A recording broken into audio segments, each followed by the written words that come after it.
What's up, guys? Yeah, I'm just getting home, just getting everything set up here, guys. So give me 1 second. Hmm.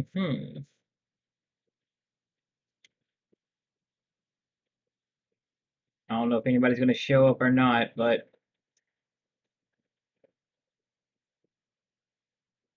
yeah, let's get this thing shared up. What's up, buddy?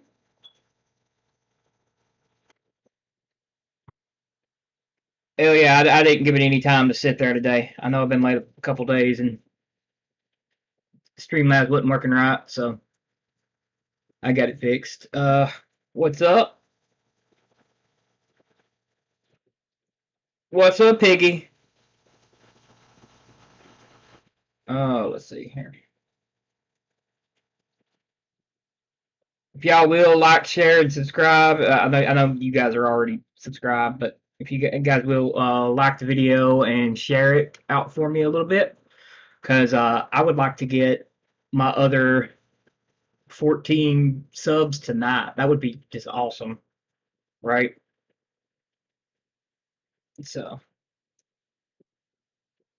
and considering the damn whirlwind I've been on Twitter, if you guys have seen any of that, it's been fun for me today. I'm not going to talk about it too much because I'm not going to monetize any of these people. I'm not going to bring up their names, right, or anything like that. But man, so for those of you that don't know, I made a tweet and it said basically that I wasn't watching the new Predator movie, Prey, whatever it was. Like I'm not watching it. It's social justice trash. Oh boy. Oh boy. Yeah. I've been laughing all day at that shit because it's been funny. But I did get a genuine conversation out of somebody. I need about 800 to be monetized. So about 814 exactly. So I'm still a little ways away, but I'm trying to get to 200. You know, small steps at a time. Like 3 weeks and getting 200, that's amazing as it is. Without like the support of bigger channels giving me a shout out, which I got a few of my subs from people shouting me out, so I'm going to give credit where credit's due, but you know, 2 weeks and this, I mean, 3 weeks and this thing has blown up to almost 200 people. So there's that. I've also got you can also donate if you want to help the channel, of course. Uh, I'm not entitled to any of your money ever, but I do appreciate it.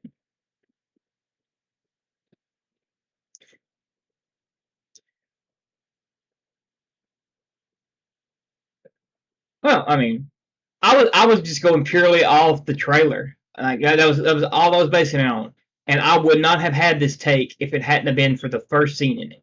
This scene could have been in another place in the trailer, and it would have been fine, right? But it's like,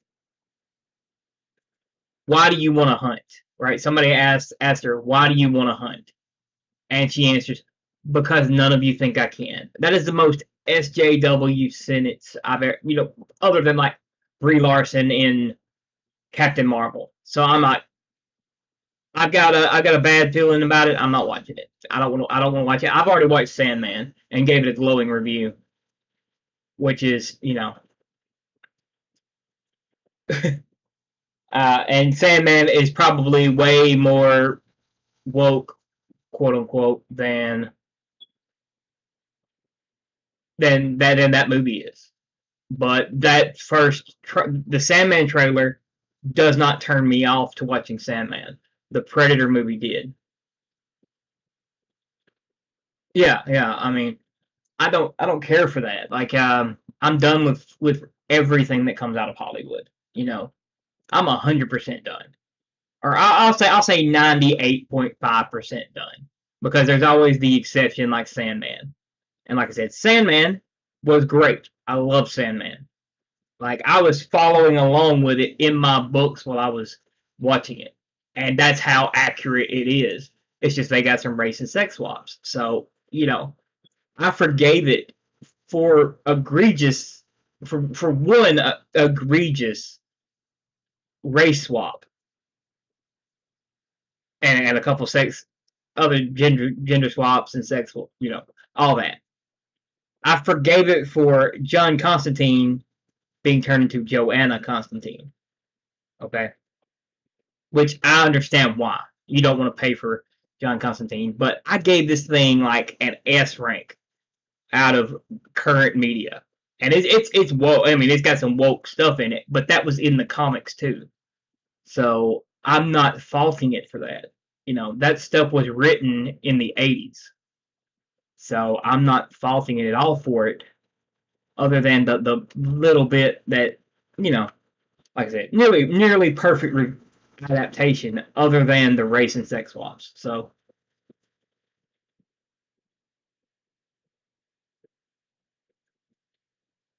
yeah. I mean, Prey is. I mean, and you'll see people in our sphere say that Sandman is bad because it's so woke, and that's their opinion on it. Like,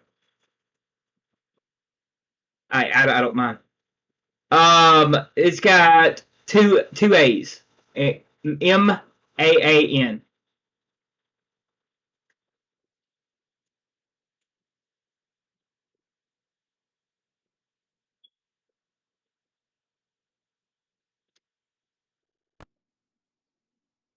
But yeah, I mean, like I said, today's gonna be a chill stream. I'm not gonna focus on the stuff for that happened on Twitter. And I mean, some of it's funny as hell, but I mean, and like I said, I did get one genuine conversation out of the entire thing. So shout out to that person, you know, um, who actually listened to my point of view on it and didn't call me racist, sexist, every fucking name in the book today. Thank you to that person. Like shout out, uh, because they generally wanted to know what I meant by the social justice narrative, and I put that in quotes. You know, they genuinely wanted to know, and I told them what.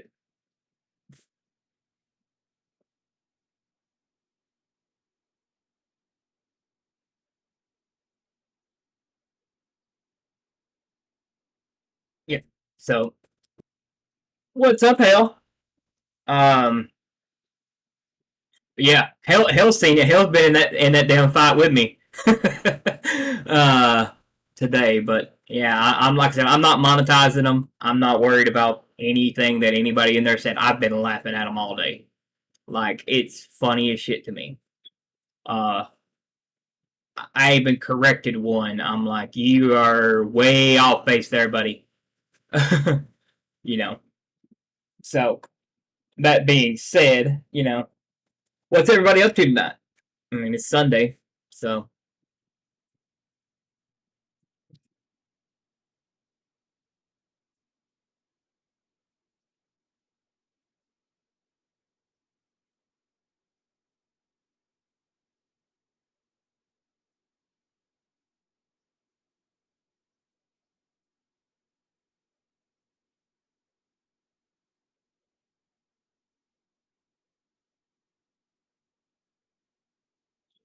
let's see.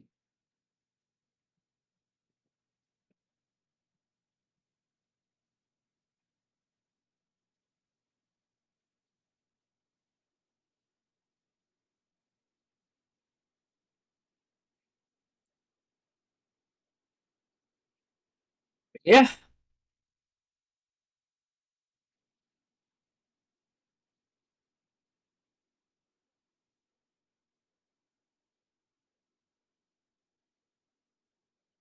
So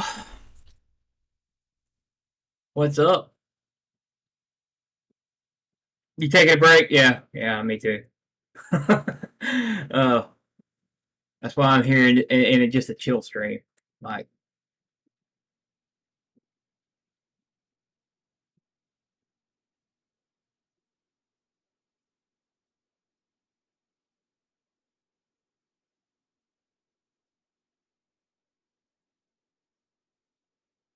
Well, yeah, I mean, there's some identity politics back then, but it's not like it is today because it was never to beat you over the head with it.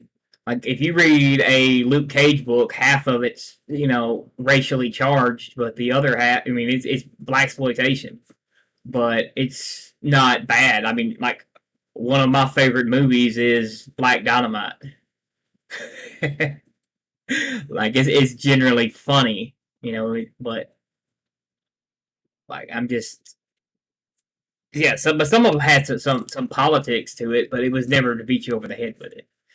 Um, because some writers would get fired for doing stuff like that back then. Like, but yeah, no, but no, Sandman definitely. Sandman definitely has some. Uh, I won't say woke because it's pre woke. Like it's before. Like it was socially acceptable to be woke. So like Sandman is very much though. Just very much has some left leaning stuff to it, but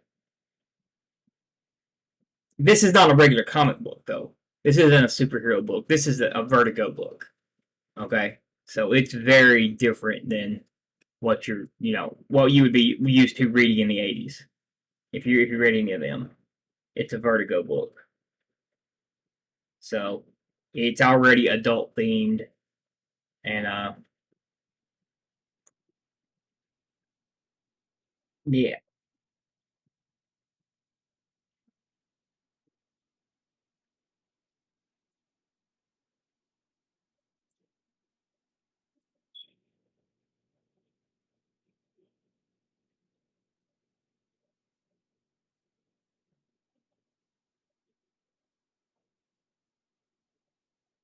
I don't care if it's to the stories. I don't mind. It just all depends on like if you're beating me over the head with it to where I don't want to like right here. Okay, so right here, this is a page from directly from the book, and it's also translated in directly into uh the series. So let me see if I can flip back to it because I just found it. Okay, so right here. So this girl's writing a letter right here. She's writing a letter to her girlfriend. Right. Okay.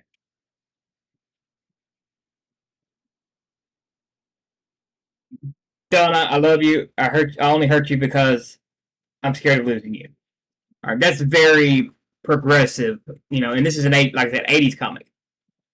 So, you know, but she's definitely talking about, she's talking to her girlfriend in it, and you can read that in a Vertigo comic. So, yeah, I mean, they could they could beat you over the head with it then, but as long as it was part of the grander story, that is why I do not mind the Sandman show, right? Because yes, it is by today's standards is extremely woke, but back then it was considered progressive, so extremely progressive, and it's almost a one for one with the comic. So it's a near perfect adaptation as far as the story goes, which is unseen. You don't see that anymore. You've never seen it in any movie. I can promise you. There's never been a "What's up, Cookie?" I tried to call you before I got on here, um, but you never see a near perfect adaptation of anything. If you look at any Marvel, like the closest one they have is the first 5 minutes of Black Panther.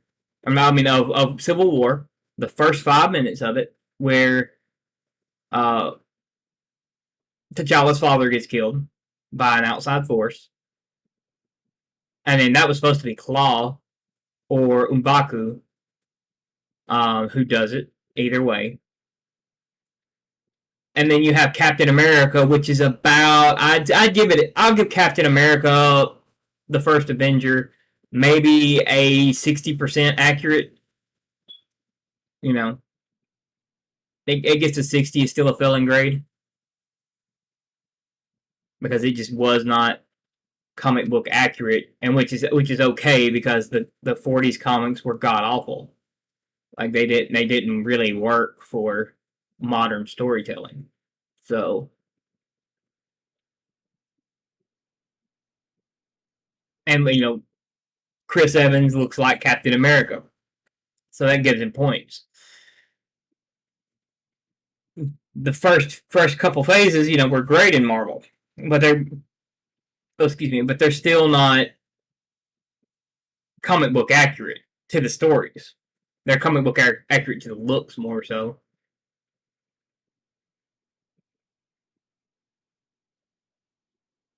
Oh yeah, man. But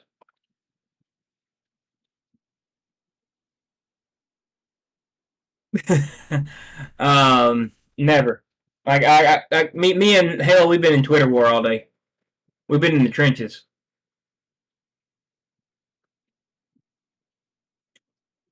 As I said that I'm not going to watch the Predator movie because it looks like trash. Oh boy, you'd swear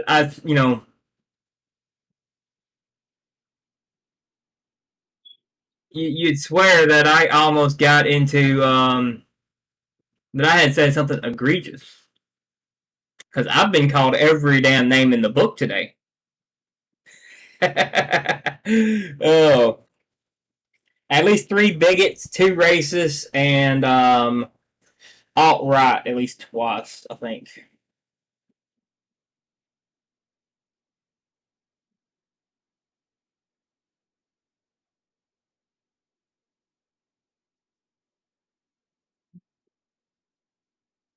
But yeah, so that's what I've been doing today.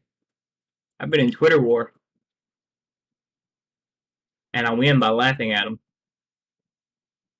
Like anybody who said any of that stupid shit, I just laughed at them or told them why they were wrong. But yeah, so we are 1 week closer to awesome. You know, um, I think Eric actually saw the war going on Twitter too because he made a video about kind of about the same thing today. I think he saw it. uh,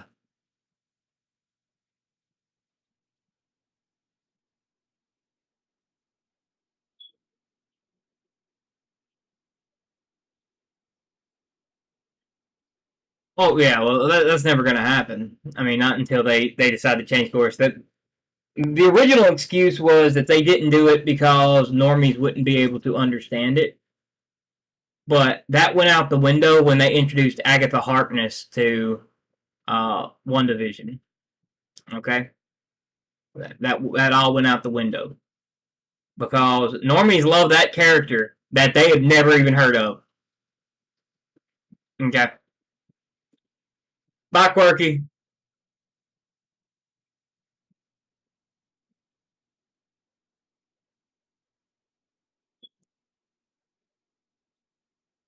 Like, yeah, I mean it's just gonna be a little chill stream at the moment, but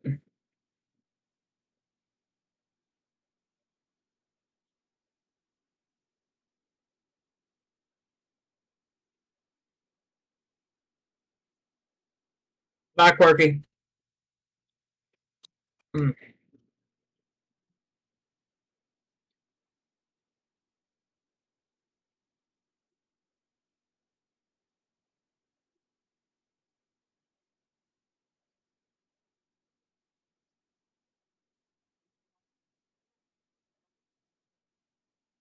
But hey, I did get at least 3 followers from my Twitter war today because I'm at 186 now. So cool.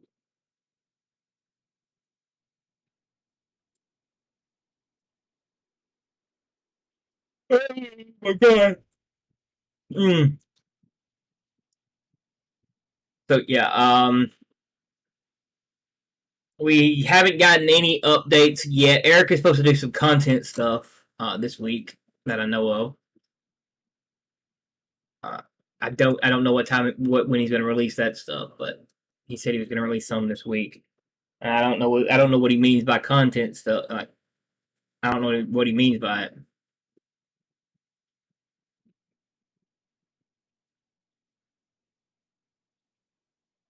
Yeah.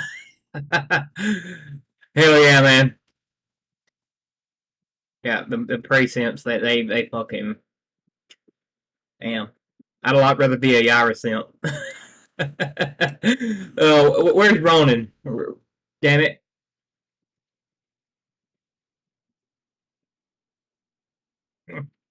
We all know I'm a alpha core chick simp, so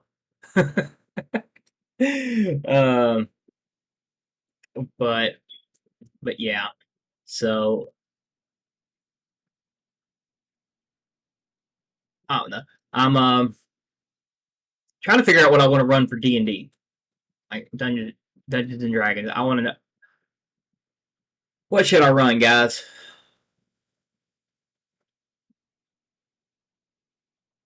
Oh yeah, yeah, 100%. I can't wait for it. Like like Eric, if you can hear this, in the second campaign, I need an Alpha Core Chick shirt. Okay?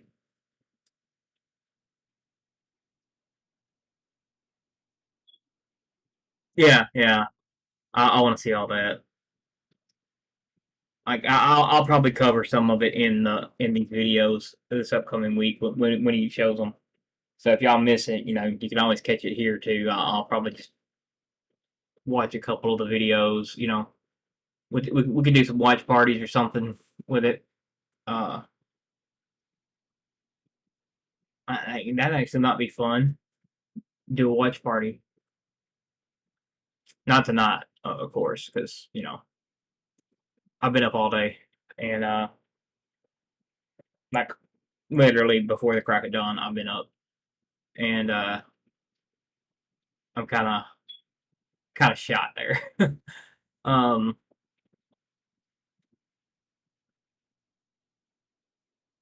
so that being said, though,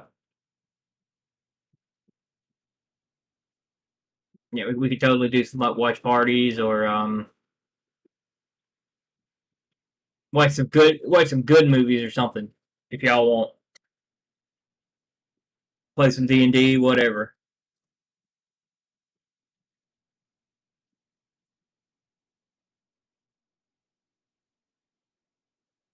So if y'all want to get in on that, let me know. Let me know in the Discord if y'all want to do that.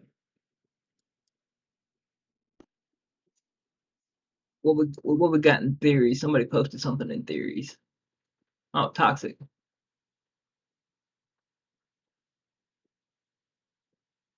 Okay. I'll read that when toxic is around.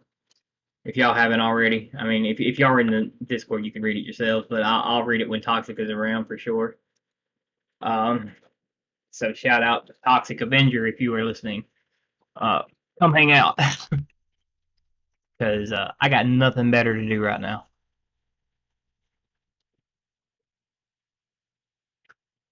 I think one of them called me a middle-aged white man on Twitter today. I think I got called a middle-aged white man. Oh shit. Oh, it's funny as hell. I'm still about 10 years off from being middle-aged. mm,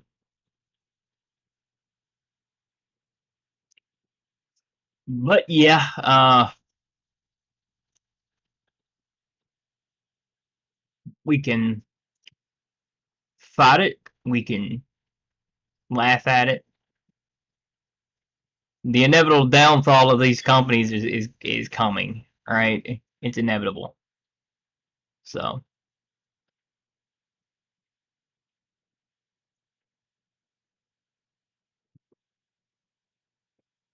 Okay. Yeah, I mean, if you want to you want to join on Discord, man, you're welcome to.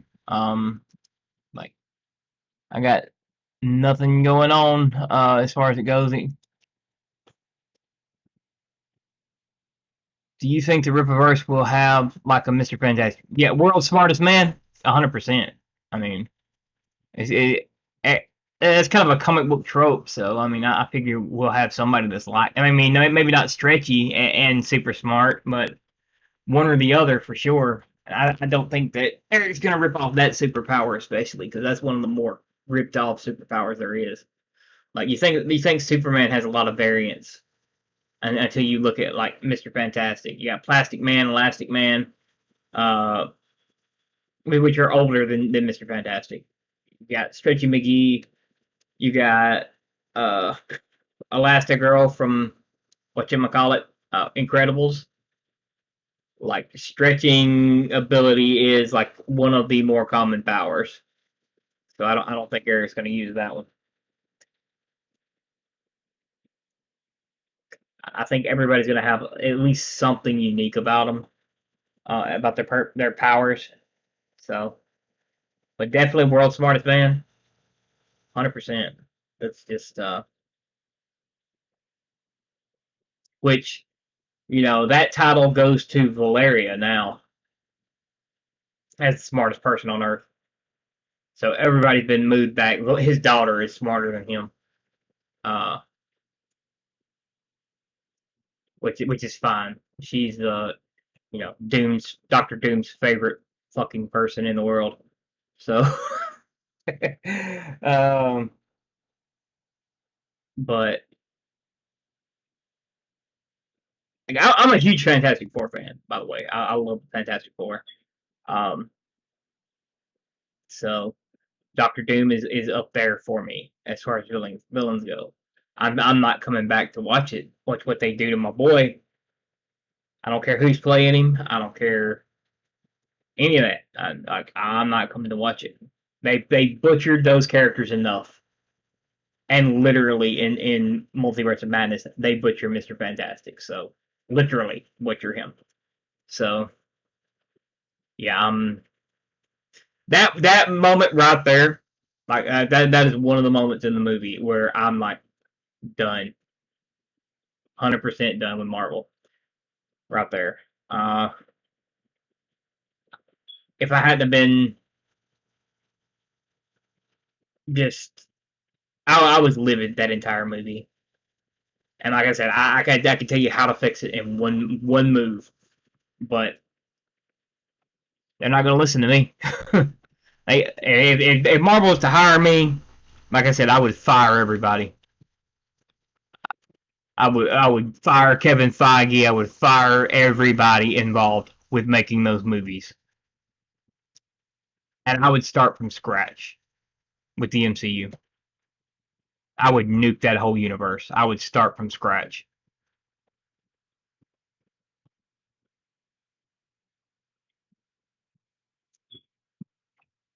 DC's doing the right thing right now, canceling the crap, but you know that's just it. They're canceling that bullshit. But they're not trying. They're trying to save face before they restart the universe or some shit. Before Discover restarts it or something. I know what they're doing. It's not a good move after the fact. Yeah, exactly. I don't give a shit what they do. Same hell. I mean, I don't give a shit. Like the last fight for us, honestly, is Tolkien. Tolkien's world. That's the last fight for us. Really, we I would say we lost every single battle, and we're about to lose this one. But because of that, we're doing our own economy thing. We're not playing that same game as they are anymore, right? We've moved on to another game, and they're still holding on to that. So, if anything, that thing on Twitter today was proof of that, right? That they're they are hanging on to those ideas that we're racist, bigoted, whatever, and that it doesn't matter what we say. Because, I mean, my mild ass tweet, right, caused that shitstorm today. It wasn't the other dude's meme. It was my tweet that caused the shitstorm, right? And I've been laughing at it all day, but I mean, that's just proof that, you know, most of them are our enemies and we have to treat them as such, right? What's up? What's up, Chris? Uh, but yeah, we are, you know, they're our enemies. That's 100% certain. Like, and they'll eventually eat themselves. They always do, right? If you ever have any doubt, look at what they did to Lindsay Ellis. Okay, any doubt whatsoever? Just go look at what they did to Lindsay Ellis. Okay, she was on their side. Okay, she was leftist as hell, and they went after her hard. Especially, I mean, all she said was something. I mean, she's done a lot of problematic stuff to them in the past, and they finally got her with the fucking Ride the Last Dragon shit, right? Because she compared it to Avatar.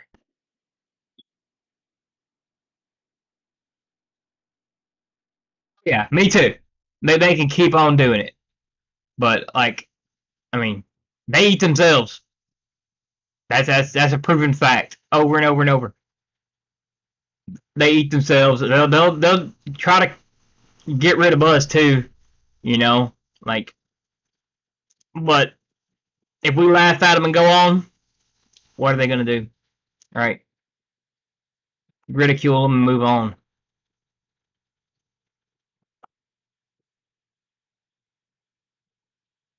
But yeah, they're gonna try to course correct, and when we can't forgive them for what they've done, right? Unless they get sold off to somebody that cares. That's the only way we go back, right? If it gets sold off to somebody that gives a shit about it, then we go back. If not, we don't. But like I said, watch what you want to. I'm not gonna judge you for liking anything. If you like the MCU, good, great. You know, I'm not gonna watch it. I'm not gonna watch Prey. They butchered the Predator franchise long before this movie, right? This is not like the first time it's been butchered. So like, I'm done forgiving for bad sequels. I am 100% done. Like, no more bad sequels at all. Stop it. You're fucking up. Right? Or keep fucking up now, but you know what I'm saying? I'm not gonna watch a bad sequel. I will watch a bad first movie 100%. Just if it's just there. Right? I've seen The Room. It's fucking terrible. Would I ever watch a sequel to The Room? Fuck no. You know, if you don't know what I'm talking about with The Room, tell me why so. Just Google it. Watch about 5 minutes of it. You'll laugh your ass off. But it's fucking horrible. Um, I won't watch a bad sequel because the sequel should be better instead of just being a money grab. And greatest sequel of all time is The Empire Strikes Back. Okay,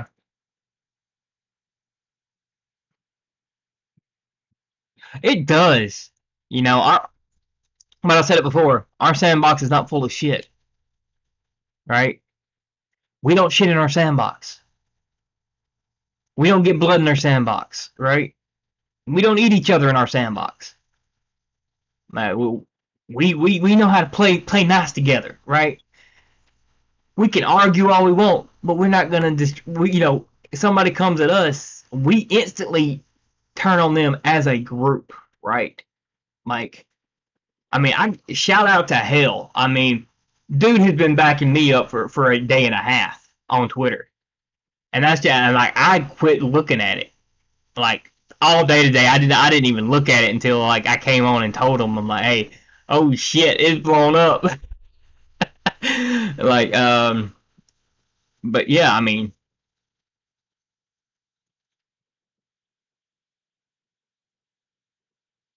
yeah, exactly. Use them for yourself, 100%. Don't tell them what they should have done. Like I did that with Marvel. Like I'm like, you could have fixed this movie. All right, you could have easily fixed this movie and made it the best MCU movie ever. And it was just one change that you had to make, and that was making the Wanda that was killing people an alternate Wanda. That's all you would have had to do. So instead they did what they did. But yeah, it's you know Doctor Who has been destroyed for a while. You know, shit, Star Wars, Disney War, all of it's been destroyed for a little while, and we're kind of over it, right? We're here where we're just like, I ain't gonna fucking watch it. I ain't gonna waste my time on that shit.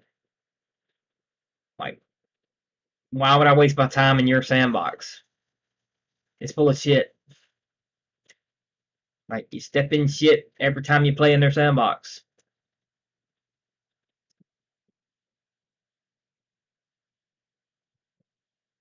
We need a really good alternative to Twitter. Is what we need.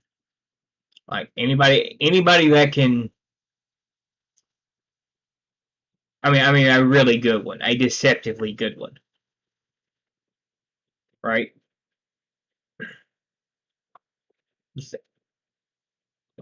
Anybody that can code and do all that shit, you need to work on that. And to be like deceptively good, like Twitter.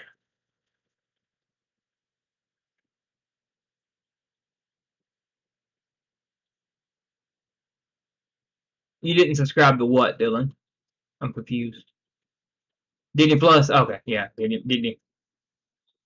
Well, I get to watch Disney Plus for free, so I can watch all the old stuff, all the old stuff I want, and not have to worry about giving Disney money. I'm not gonna tell y'all how I've got it for free, but I've also, I got Hulu. I'll watch Raising Hope, It's Always Sunny in Philadelphia, and Solar Opposites. Sometimes Rick and Morty, stuff like that. I watch what I like on there, right? Uh, I have Netflix.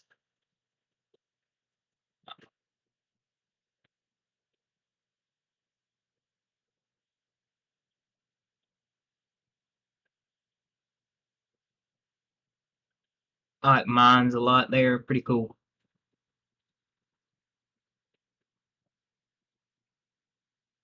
What's Minds? Mm.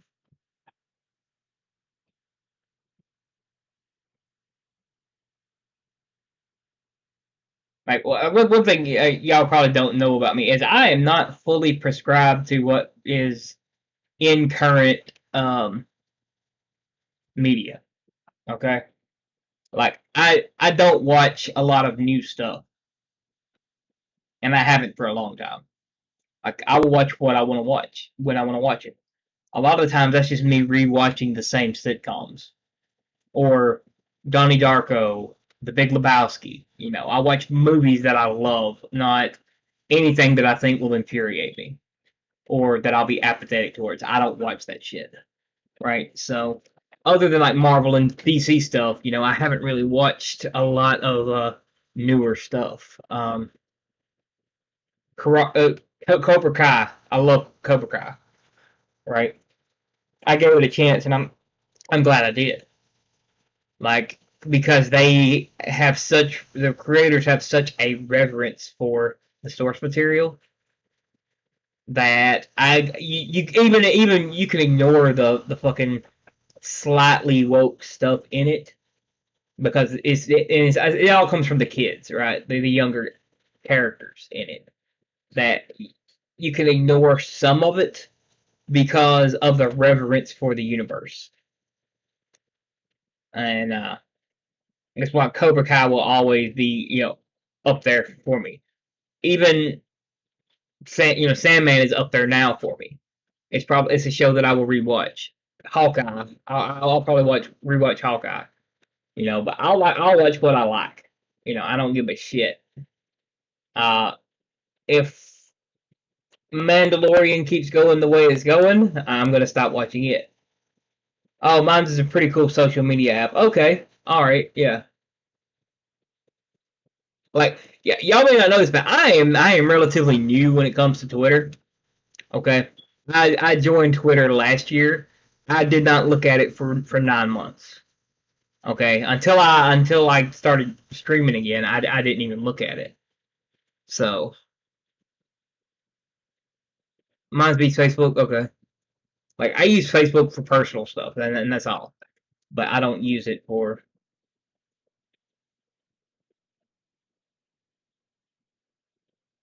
getting advice. Yeah, uh, that don't do that, Dylan. Like, I mean, I don't have to pirate anything.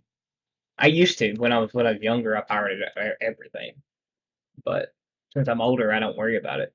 Like, but I'll find stuff that I really enjoy. Like if I enjoy something, I will buy a DVD of it, right, or something like that. That way I don't have to have say I don't have to have Netflix to watch Cobra Kai. I can watch the DVDs. You know, I don't have to have anything to watch what I want to watch, and I will just watch it as far as that goes. Like I know I've said this before in stream, but I have the Disney Star Wars movies. I have all four of them. I bought them all for $1 at a thrift store, and they are a reminder to me.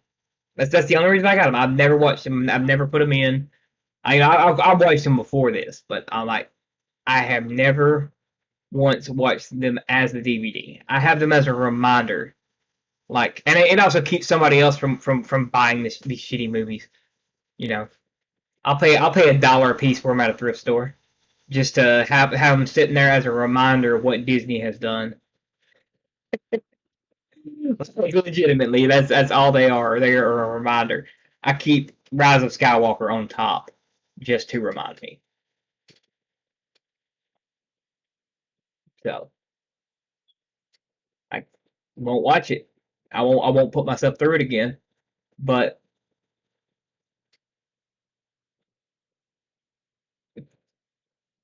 YouTube's the only social media you use right now. Oh, that's cool. Um, I use.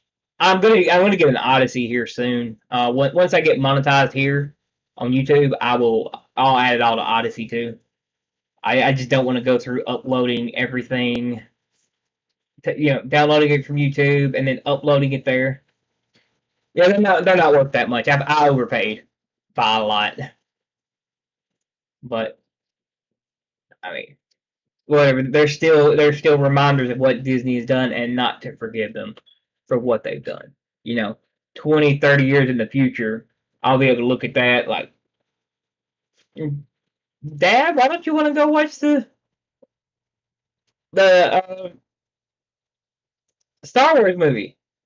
This is why.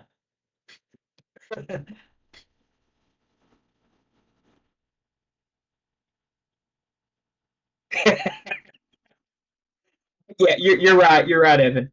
You're 100% right on that.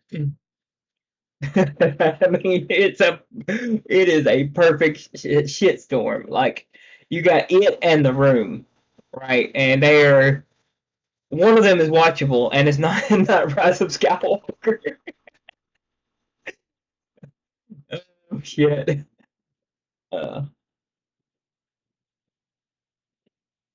like yeah, 100%. I like that one, but yeah. So yeah, I need some ideas for my thumbnails, right? Because I'm out of all the material that I've been using, and I've used some of them at least twice. I've started making my own, but yeah, I gotta make them better as far as that goes. Um, so we really need some more Rippa art for sure.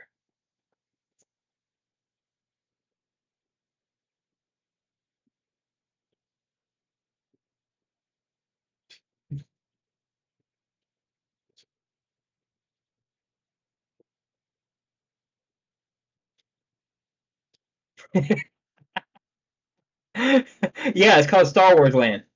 It says that the Star Wars Land area. Oh shit. Uh, yeah, that's great.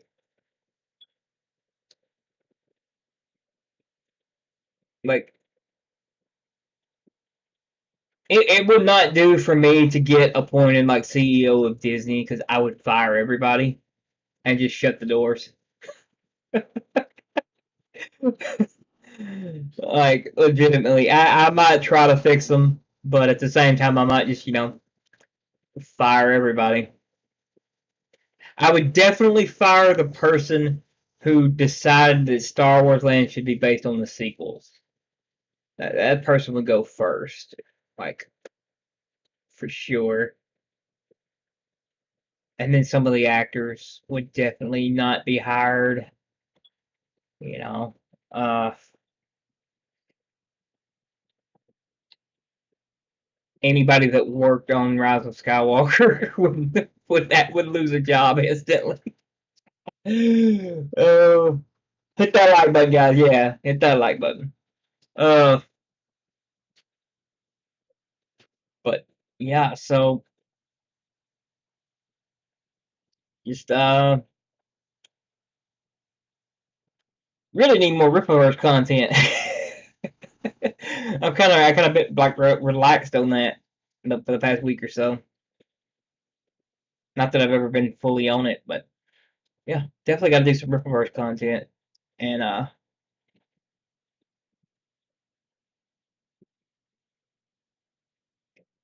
thinking about monetizing the Rings of Power, but I don't want to watch it, so I'm not gonna monetize it.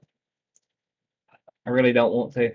Like that would boost me to where I need to be, but I'm not gonna do it on this channel for sure.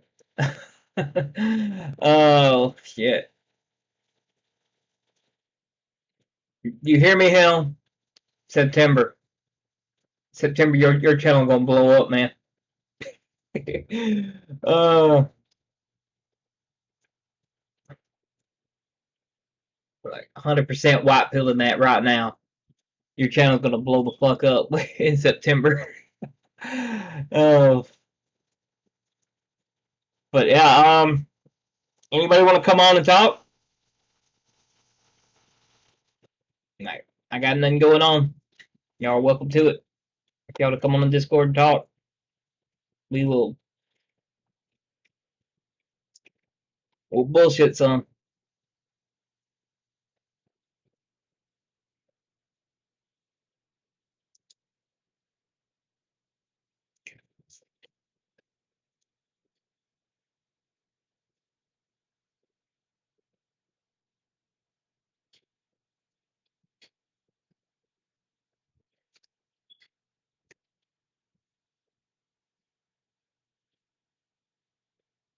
No takers. Okay. Well, uh,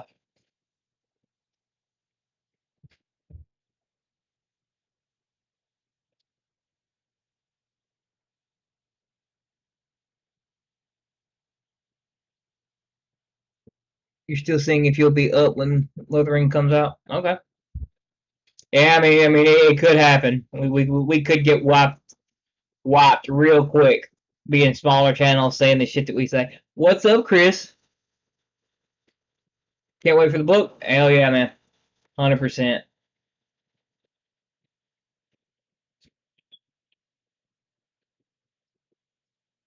Oh yeah, no problem, man.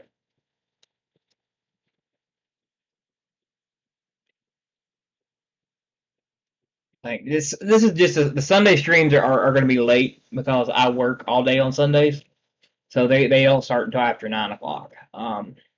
Every other stream during the day, some of them stream during the day, some of them stream around 7, but Sunday is the late stream because of just when I work a 12-hour shift before I come on, so there's that.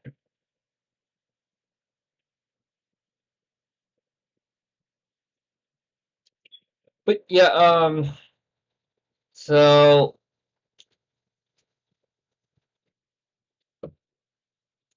anybody seen anything as far as shows or movies go that you are excited about? Like not to monetize, but that actually look good. Like I'm taking some recommendations here on something I might want to watch because otherwise I'm just gonna watch the sitcoms over and over and over as far as that goes.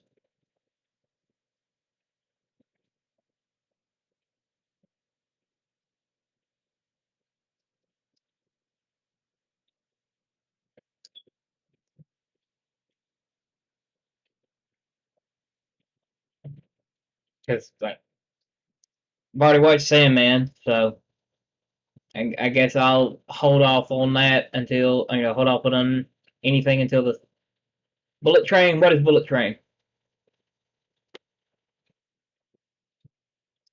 Like I was saying earlier in the stream, Chris, that I don't watch a lot of new stuff. I watch a lot of older sitcoms that are already over. I watch some new stuff, but not much. Like Sandman is the newest thing I've watched. Before that, it was Stranger Things. But other than that, like I'm very picky about what I watch. So yeah, what is Bullet Train?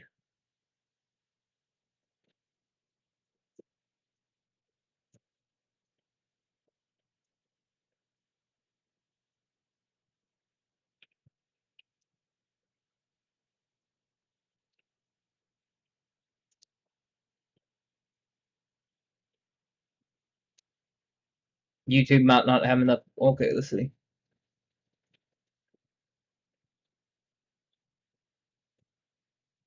Oh, it's a movie. Okay, Brad Pitt movie. Okay, yeah, I'll watch a Brad Pitt movie.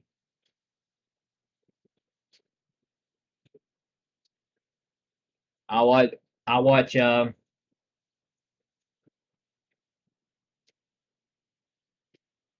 one of my favorite movies is Once Upon a Time in Hollywood. Like that's one of my favorite movies. Big Lebowski, Donnie Darko, Kill Bill 1 and 2. Um, I like a lot of Tarantino movies, but like Adventure Time, anime,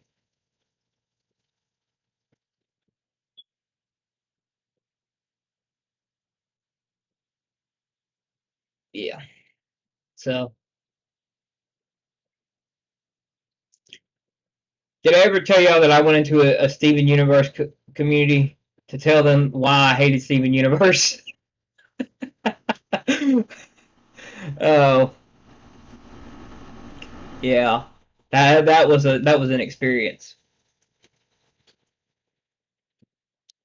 So here's basically what I said. I despise Steven Universe because because of this show, because of that show, there will never be another Adventure Time type show on Cartoon Network because of Steven Universe.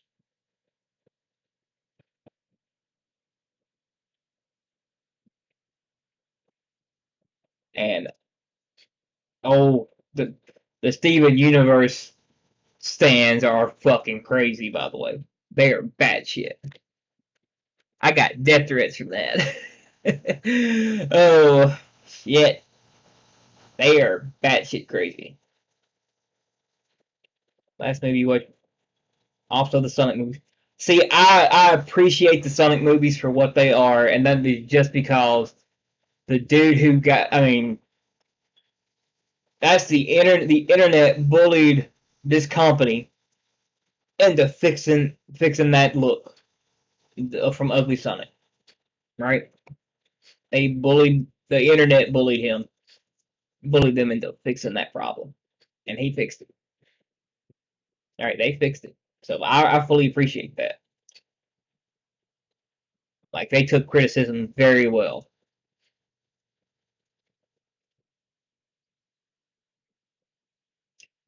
But yeah, I mean that's literally all I said. It's a mild take, but if you understand the context to it, then you realize like how actually egregious Steven Universe is as a show. Okay, Steven Universe is rock collecting. Yeah, pretty much. So, and here's what I said. Here's the context behind that. So, because of Adventure Time, Cartoon Network started experimenting with shows geared towards kids and adults, right? At the same time, they started experimenting with it. I mean, they've always experimented with it, but Adventure Time and like Samurai Jack, they were huge successes for this. While Steven Universe is the last one that they will actually ever make because one the fucking fans are insane. Those stands are crazy as shit. Right, threatening creators, stuff like that. I mean, they are batshit crazy. Um, what's up, Toxic? Um, yeah, but yeah, they're all batshit.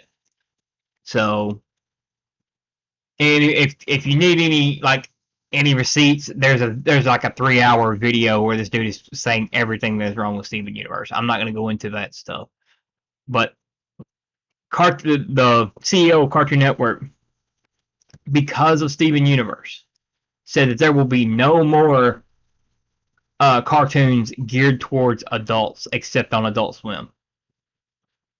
So because of that, we will never get another Adventure Time on Cartoon Network. So that is the whole thing. And I went into the Steven Universe community knowing full damn well what I was doing. I was under my old name when I said this. And it was not on Twitter. If it was on Twitter, I would probably, be receiving more death threats. But so I went in there and I said this into the Steven Universe community, and the hornets started swarming real quick, you know. But they're kind of like harmless, pointless hornets instead of.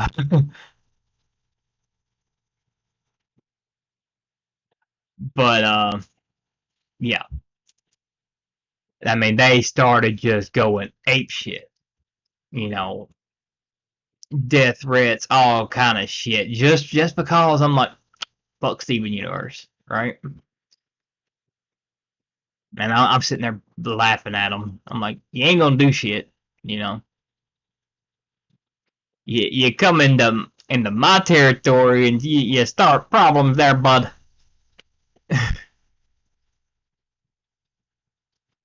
Oh yeah, yeah. I got death threats for that mild ass take.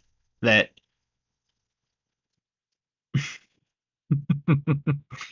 yeah.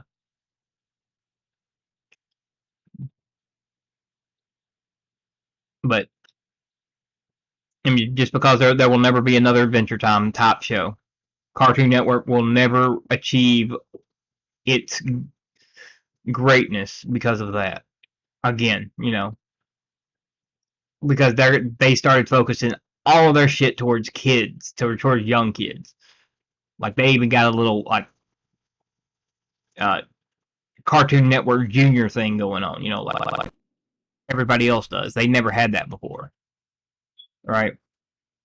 And then they'll show reruns of like Teen Titans Go and shit, but they don't really make much content anymore if you pay attention to it. other than Adult Swim. So, and Adult Swim is the exception to the rule. And they brought back like King of the Hill and shit for Adult Swim. It's kind of weird. Um, but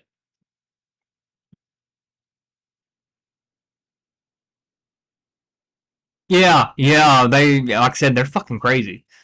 Like anybody, if anybody ever talks about toxic fans, like these people are fucking toxic fans. You know, they are poison to whatever fandom they join. And that is the thing. Like they are pure poison to it. These fucking stands are. Yeah, buddy. Twitter is a shit show.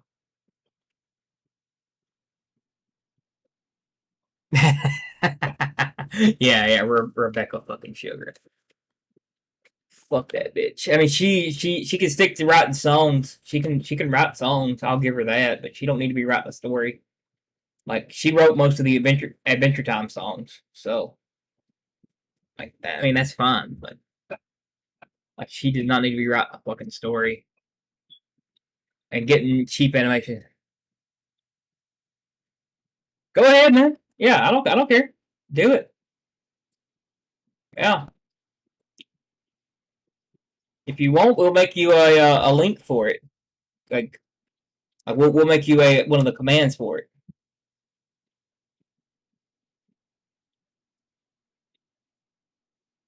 Like I got nothing going on. I've been meaning to do one for Ronan anyway. Uh, so that you guys can drop your own drop your own stuff if you want.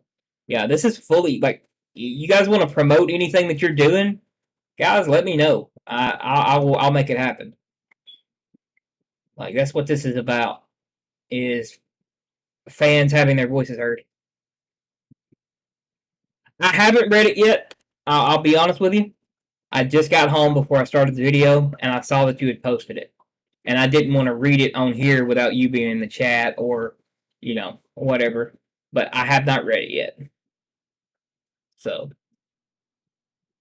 just letting you know, I will read it as soon as this stream is over, or I'll read it first thing in the morning, um, and tell you what I think, and I'll read it on the stream if you want me to. What's up, Sam? Yeah, yeah. Um, like I even mentioned that earlier in this stream. I'm like, oh hey, there's a theory up here. Hold on. But yeah, I'll read it. So, but yeah, like cartoon stands are the weirdest fucking people. Like I'm gonna get some hate watchers for this take, just because they're fucking insane. Okay. Yeah, yeah. I will read it on tomorrow's stream because tomorrow will be an actual stream. This is a chill stream.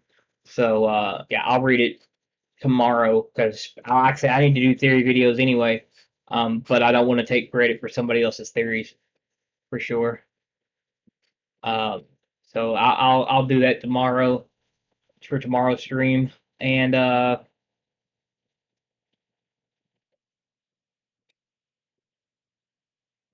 give you my take on it. What I think about it because I really like other people's streams, but I don't go into the Reddit enough to actually get people's streams. To get people's theories on there, and most of them haven't joined the community. So, some of them have, some of them haven't.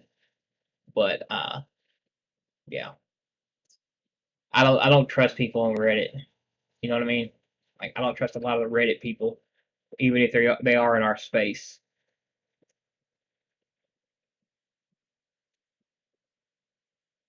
Until they come into the chat and they say some shit. I don't really trust people, especially off Reddit. I don't post this on Reddit, believe it or not. On the Rippaverse Reddit, I don't post it.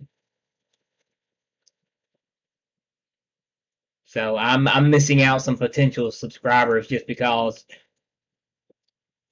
you know And if you guys know anybody who's on the Reddit and they're cool, by all means.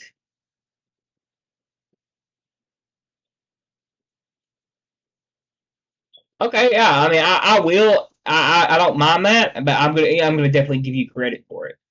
You know, I haven't had a lot of time to sit and think about theories as far as that goes. Like, I'm a very, very busy guy. Like, I I 3D print. Tomorrow I've got to run to town and I gotta sell some paint. I know that sounds weird, but I gotta go do that. Uh, I've got a part-time job on top of 3D printing and this.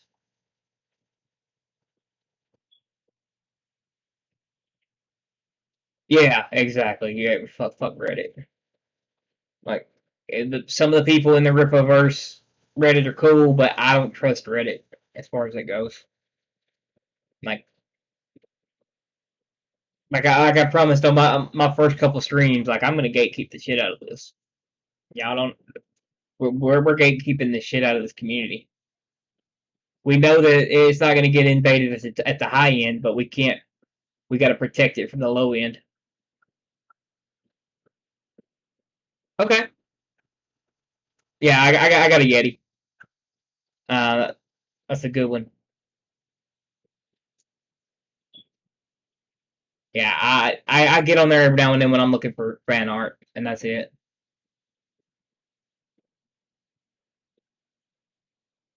Yeah, exactly. It's hard to come up with theories when nobody's read the book. Like once I get the first book in my hands, I'll have plenty of theories on it. I just got to actually get more content as far as more knowledge about the universe. Because I don't like blind theories like for myself. It's not a thing that I do because I like to kind of predict where things are going or theorize about where things will go, and not just have like blind theories with zero knowledge of the world. Right? It's not me. I don't do rumors either. Like, so you'll never hear rumors on this channel from me. Anything that is said that I state as official, it comes from Eric himself or somebody working with Eric. Yeah, I need that. I need that source material. That's what I need. 100%.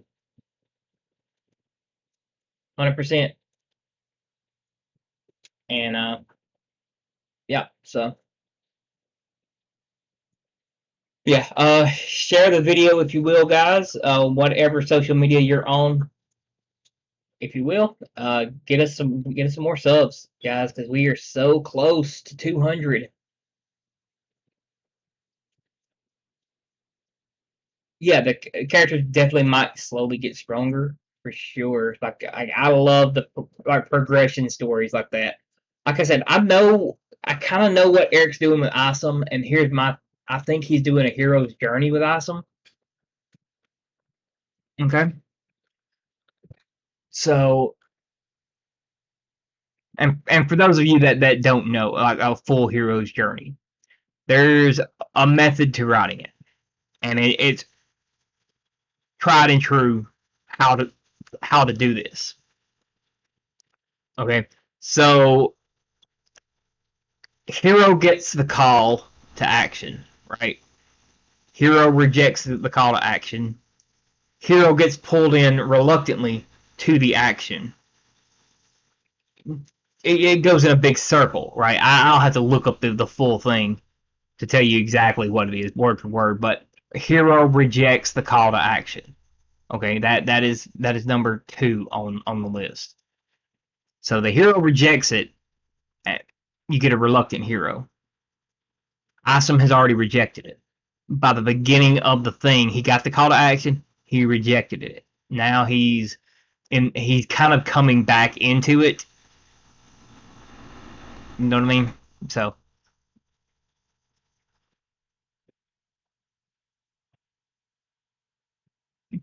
yeah, yeah, sure. We could definitely do that, but we'll do that on like a guild night for sure. Um, talking about gatekeeping. I've done 3 videos on building your own sandbox, and I say gatekeep the hell out of it, but I don't go into details. But other than telling you guys, like, if somebody's fucking up in my chat, by all means take care of it. I'm not gonna stop you.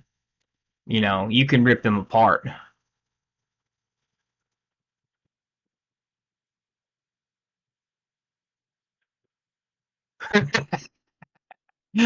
That's a real blind one right there. Yeah, exactly. Like then the thing about the like, you're exactly right there. There, hell, like I I built this, and you know why? Because I knew that if I didn't, somebody else was going to. You know, I wanted to be the first for sure. If I wasn't anything else, if I'm not the biggest, I wanted to be the first. Okay, I can definitely claim the first. Biggest, I mean that's all according to what people like. You know, I'm still surprised that I've got 10 people in here. Needless to say, 200 people that sub me, almost 200 people that sub. You know, I'm surprised at that. Like I'm amazed by that in 3 weeks, because like I've said before, I've got another channel. I've got 30 people on it. This is not my first channel. This is not my fourth channel. Okay, I had one of them. It was a strict D&D one, and me and a co-host. Okay, it was called Too Many Games, and that one fell apart because we got 3 episodes. We got 4 episodes in actually, and he was wanting to edit every episode, so he didn't want to do it live like this. He wanted to edit every episode, so he would cut it down, and like it would be a 3-hour video would become a 2-hour video, but he would want to edit it down and all that stuff, and I didn't necessarily like that, and we got busy, so we stopped it. But it was called Too Many Games, TWO Mini Games, because we were playing too many D&D games at the time. It's 100%, and we were two DMs. But my next channel was what was called the Darkest Timeline. Now it started as a Star Wars D&D channel where I was doing it by myself. The algorithm did not like that channel. Okay, it hated that channel. So when I changed it over to the Darkest Timeline, but rebranding wasn't enough. So I'm telling you right now, like, don't rebrand if you're going to do something like that. Just start a new channel. Just a heads up. If you already got like a certain into a certain algorithm, it's hard to get out of it. So without changing your stuff up drastically and putting content out every single day. But like the algorithm does not like my other channel because of that.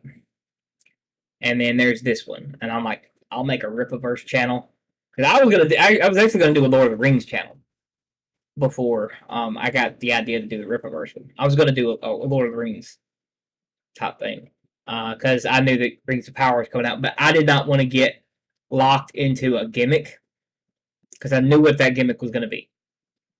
So I didn't do that one.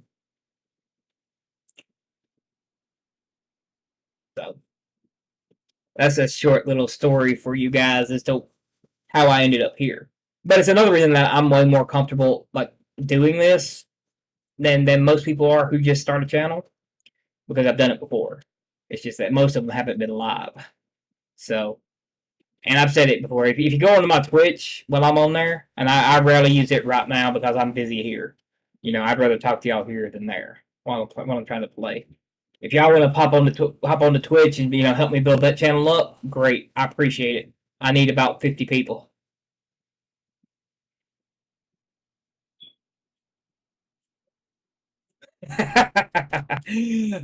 Oh God, that's some horrible fan fiction though.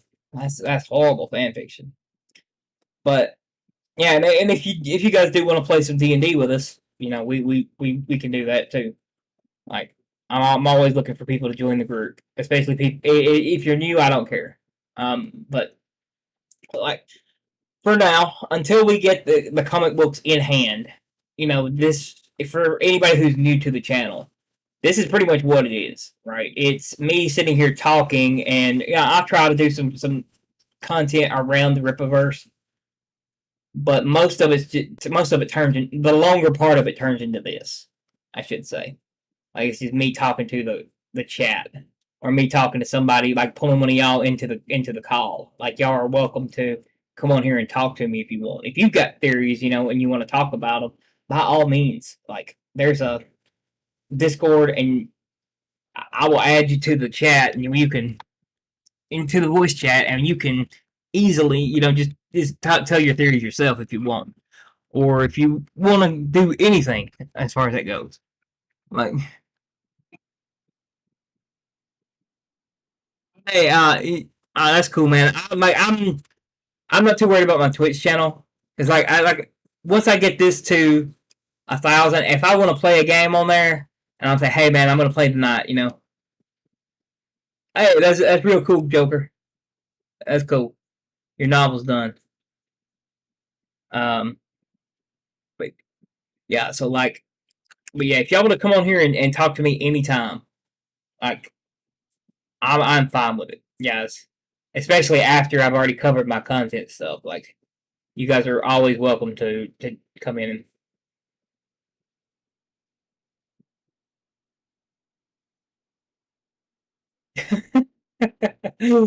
Oh,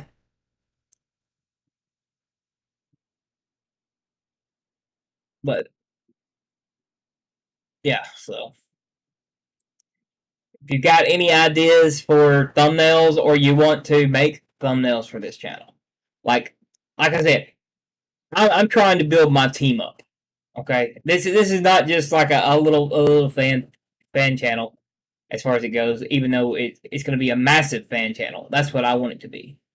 Like this is, I want it to be every bit as big as Geeks and Gamers, Star Wars Theory, all of that, right? But I'm going with the team. So anybody that wants to be a part of this team can be, right? I can't pay you right now. I can't pay you, but you can definitely get in on the ground floor of the team for sure right now. Um, and every little bit helps. Like people tend to love the Guild of Calamitous Intent streams, and they love definitely the Yara videos.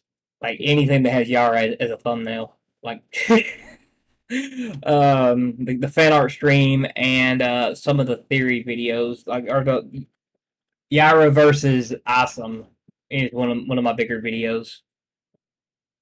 But oh yeah, you're good, man. Like I'm tired myself, so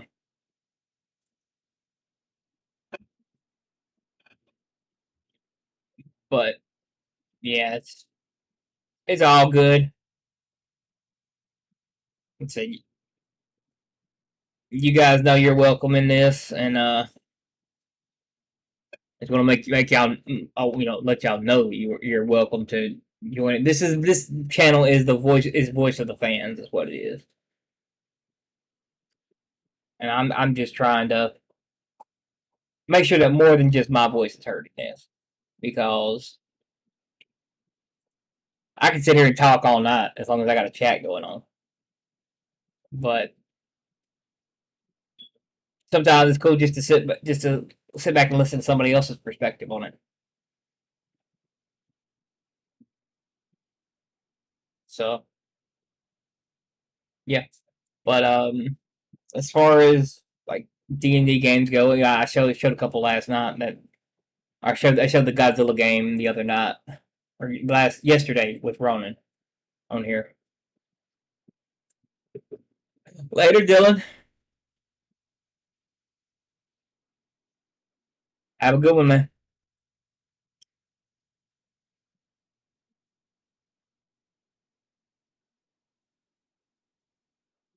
But,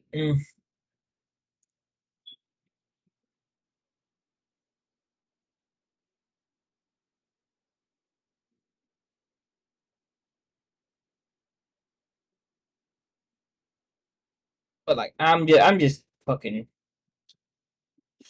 sick of the hate on the fans for sure. Like that is something that just pisses me off. Is hating on your fans. Okay, that's one thing that I will go the fuck off on a corporation for. Like I don't know if y'all saw the I know y'all probably heard it from like Eric and the others who were talking about the guy getting bullied off of social media by the Star Wars channel, like the Star Wars Twitter page. Like I actually called that out first. It was 1 o'clock in the morning when I called it out that night. The bigger channels covered it too, so that they got way more. But on my Darkest Timeline channel, like literally, I called it out. I was on Twitch and YouTube at the same time, calling that shit out live. And yeah, I think I've got maybe 30 views on it at most, but if that. Like that other channel did not do well in the algorithm, but yeah, uh, I called that shit out, and I was hoping they'd ban me. I was hoping that they'd come after me doing that.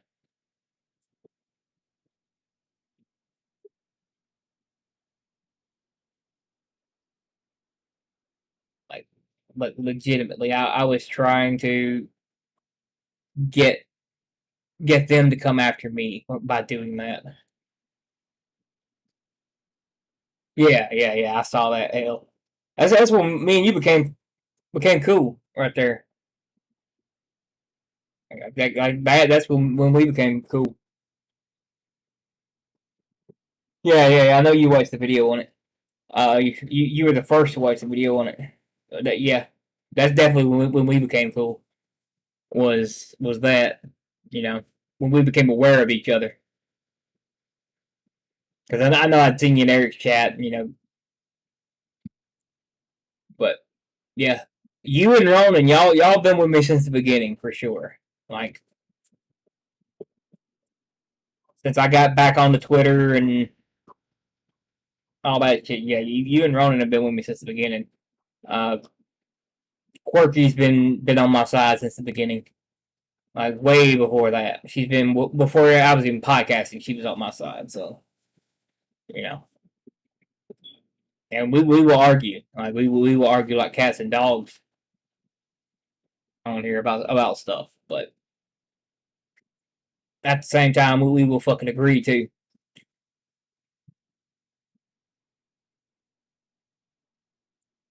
Yeah. Yeah. I was pissed about that when they bullied some dude for a mild ass take off of social media who had 2 followers. Nah, fuck that. I wasn't gonna let him get away with it. Fuck a corporation. I don't give a shit. Fuck Disney. Fuck Star Wars. And Lucasfilm. Fuck Lucasfilm. Fuck whoever was running that account. I hope they lost their fucking job for it. But they didn't. Even though their social media policy is very strict about what they can and can't say, they ain't lost no jobs over it. Yeah, yeah.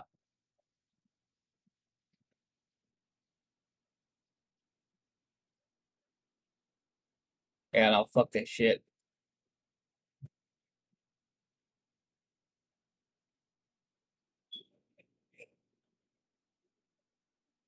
I don't follow any like corporations either, so I have to stumble on it randomly.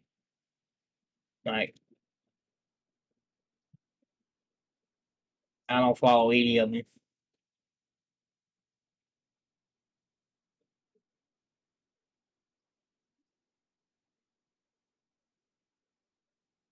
Him.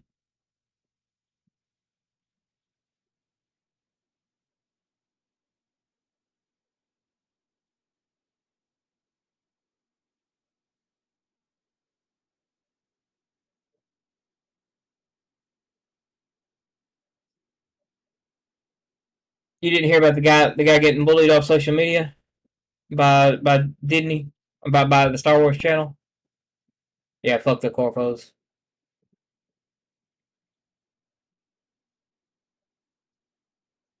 Yeah, right. They ain't blocked me either. I don't know. Like they kind of just shy away from me. I don't know, man. It's kind of weird. I think it's because I have more followers and they're comfortable with trying something on. You know, a guy with 2 followers, they think nobody's gonna miss him or something like that. Nobody's gonna notice. But somebody like me who's got over 100, I mean that's not a lot, but at the same time, it's not anything to scoff at either.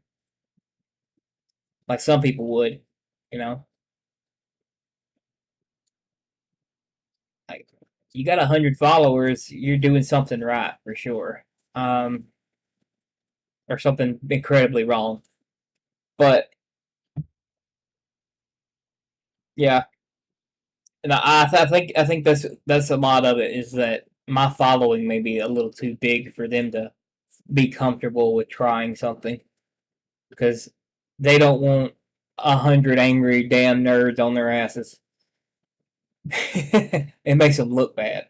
While they can just get rid of one guy very easily just by jumping on him, and nobody notices. I think that has a lot to do with it. Hell,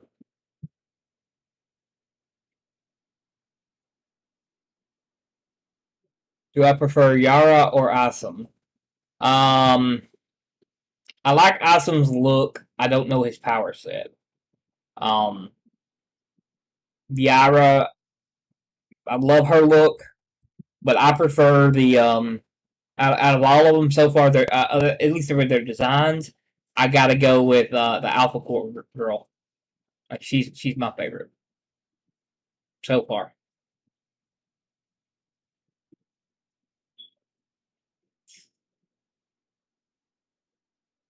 So yeah, 100% Alpha Core, Alpha Core supremacy.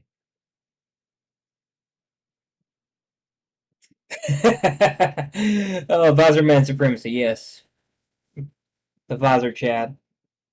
We are still going. Once we find out his name, we're still going to be calling him the Visor Chad. Like he doesn't have another name. His name is Visor Chad. um,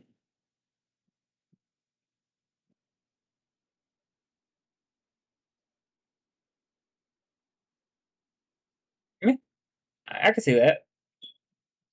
He might be. I'm leaning more towards like Deathstroke power levels as far as he goes. So Deathstroke can bench 2 tons, and he can run faster than any Olympic runner. He's more skilled than an Olympic level athlete.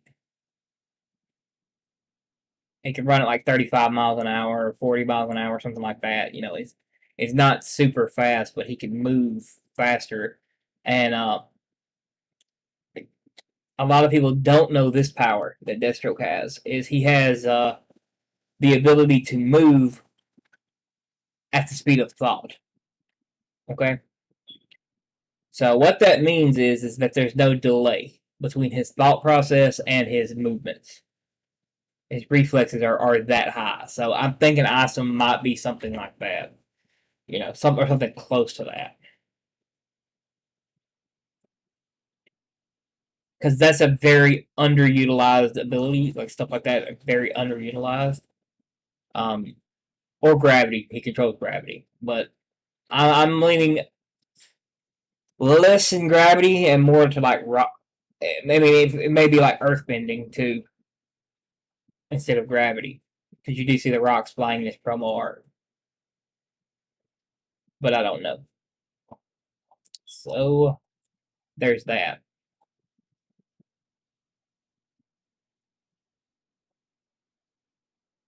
But I'm thinking like he may be like a Deathstroke type power set.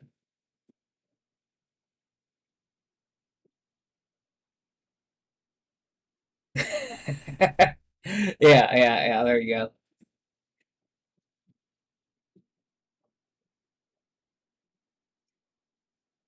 But yeah, as far as everything goes, it's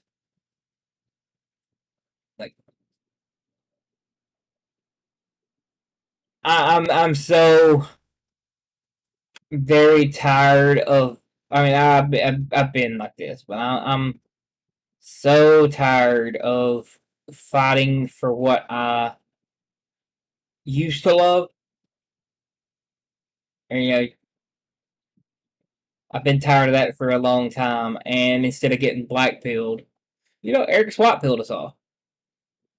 Yeah, yeah, yeah. So Captain America, Deathstroke, they have about the same powers. Like I said, the only difference between the two is Deathstroke has the reaction time, the speed of thought reaction time. So by the time he thinks it, his body's already moving.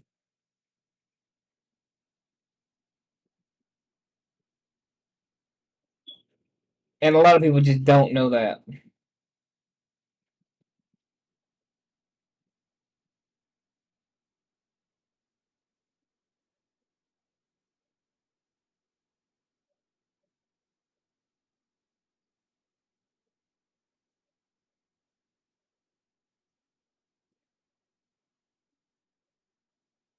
But yeah, Captain America, Deathstroke, Batman type ish, maybe.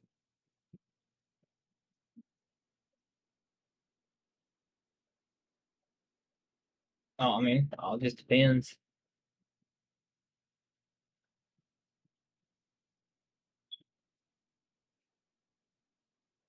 Please like, share, and subscribe if you haven't already.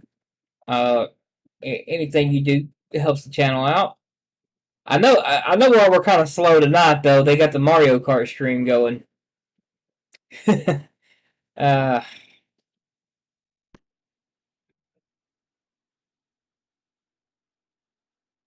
so there's definitely that going on.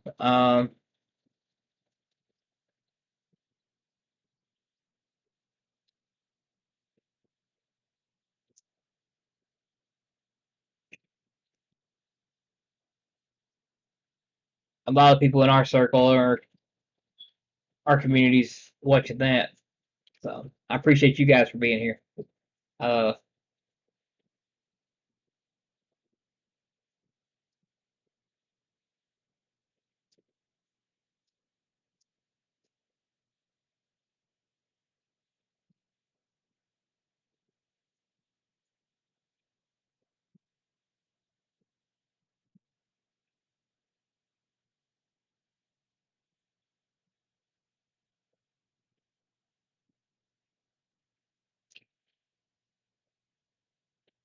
but yeah,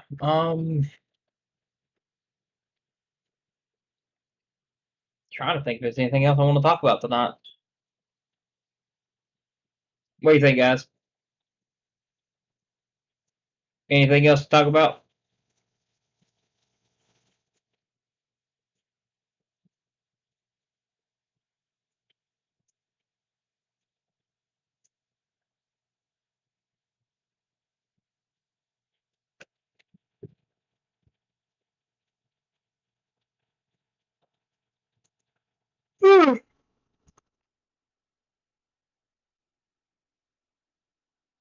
Scarlet Witch or Jean Grey? Oh, you haven't missed anything. Anything at all, Sam? We just been chatting here. As far as everything goes, it's like,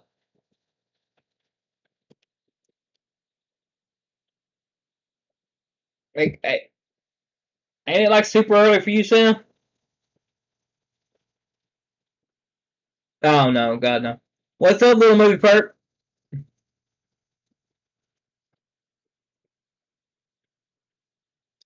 Um, Probably Christian God probably exists, but it probably won't get referenced too much. I mean, won't show up too much, if at all. And it's not going to be like the source in DC. Because I mean, a lot of people don't realize that the Christian God exists in DC. He's the creator God of the DC universe. The source is. Um, Like Zeus and all them are little gods. But yeah, I believe it. I believe he'll show up. Or maybe at least be real. East Coast Toasty, but what's up, man? Seeing my face is weird. Yeah. Uh, yeah, you ain't used to it. You used to seeing my damn little avatar or my little whatever you call it, my symbol, or Eric's symbol with lightning bolts inside of it. What's up, buddy? Uh, yeah, just doing a little chill stream tonight, man. Glad you could make it.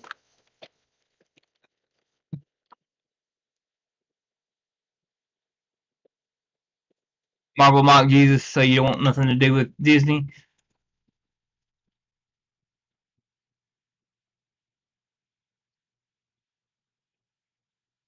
We should say his names in chat. Yeah, I know, man. Like, it's super weird being here, like being a floating head. Yeah. Uh, uh, yeah. But I mean, it's all just like I was saying. I'm so tired of fighting for what I used to love, and I'm apathetic towards now. Like I'm not fighting for it anymore. You know, like and you missed the if you missed the front part of the stream, I was talking about my little the dog pile that happened on Twitter today, right? Man, every one of them, every place on Earth, different planets, different planes of existence. I would love that. Like, I want to see what Eric will create. As far as that goes, like as far as planets and stuff go. On Earth, I don't really care because it's Earth. But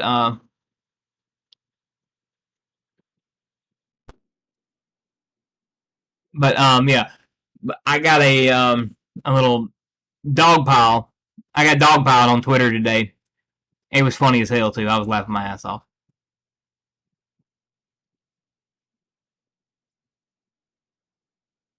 Okay. Yeah. I will definitely check that out. East Coast Toasty Boy.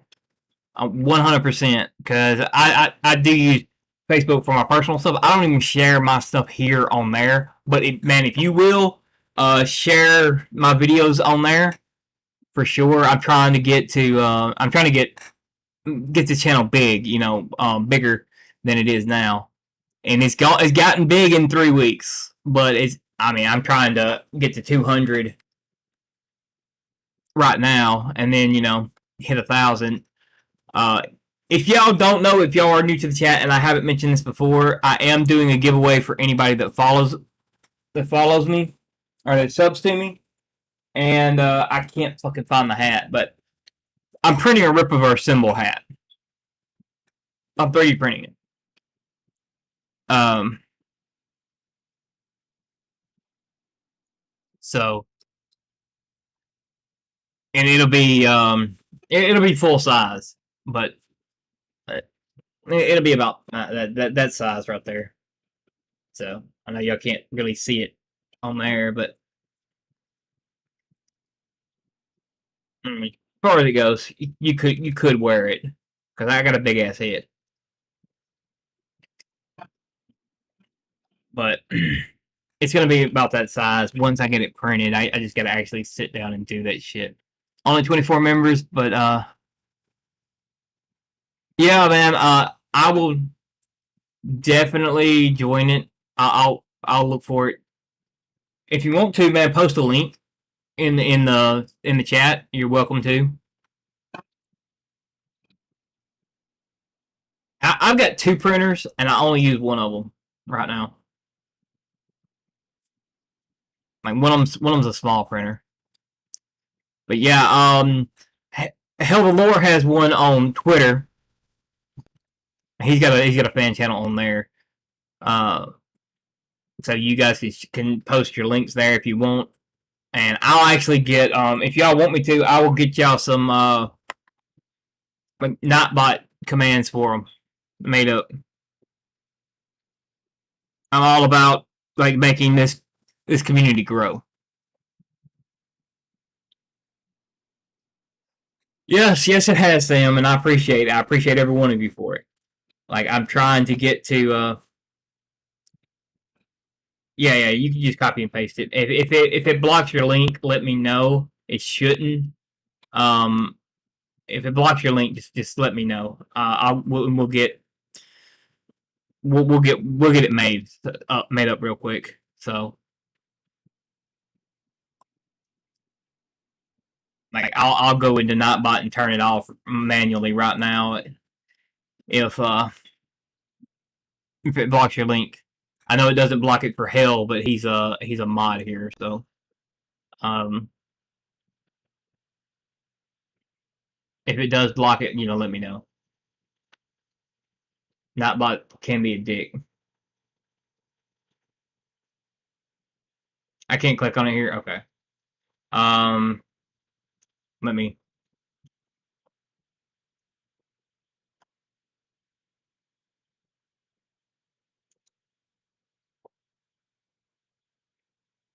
Do you follow me on Twitter or anything there? I'll get you guys a Nightbot thing made while I'm on here right now. Um, I just gotta have the links. So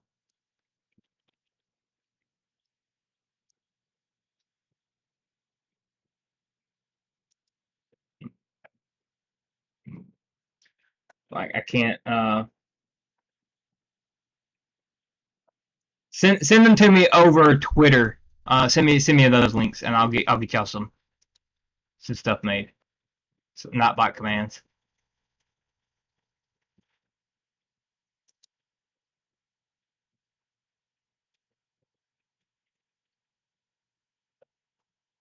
That way we can get all the communities listed on here and get them all done.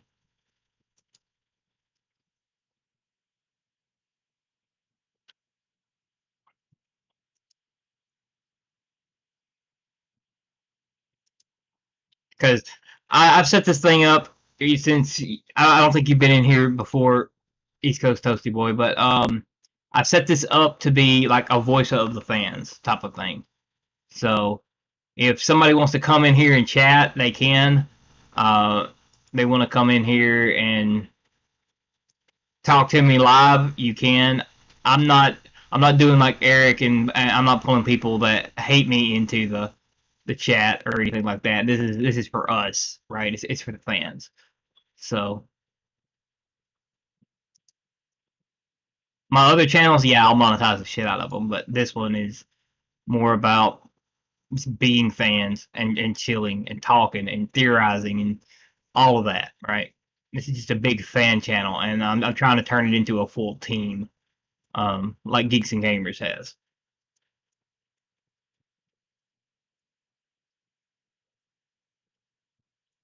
Let's see.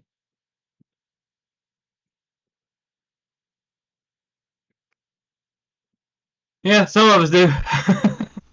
uh, and it's a fucking war. Okay, Twitter is fucking war. It's fun.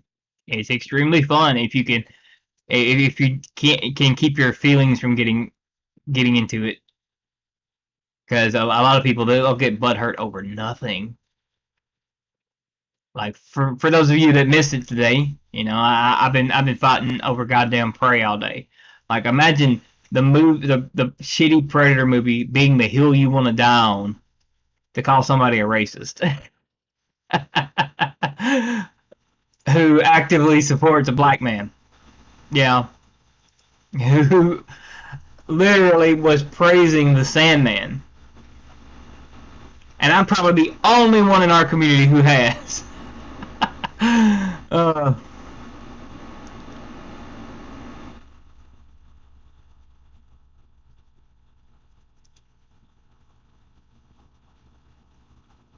where the fuck is it? Hmm.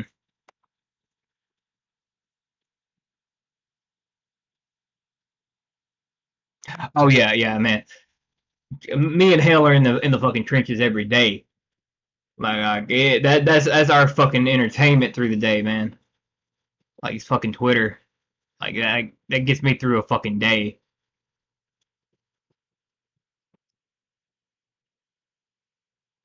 Yeah, yeah. Well, here was my mild ass take, okay? And you guys can judge for yourself, okay? Basically, I'm like, well, I'm not gonna watch it because it's trash. They push a social justice narrative I don't care about. Boom. This is going on the second day where this fucking thing is still going, and I'm just laughing at it, right? So it's fucking hilarious to me. But I'm not even gonna monetize them, right? I'm not even gonna fucking monetize these people. I'm not on the Guild of Calamitous Intent, but I'm not gonna do it to do my normal thing. So yeah, if you guys,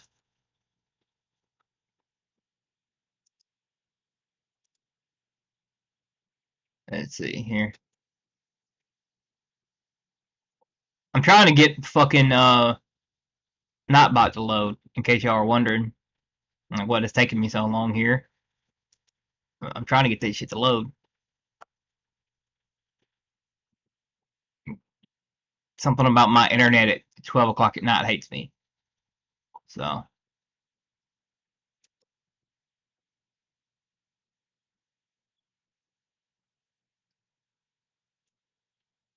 I mean, they probably would, but Eric probably won't sell it to you know. Eric's not going to sell the rights to do it. He's going to do it himself, as far as that goes.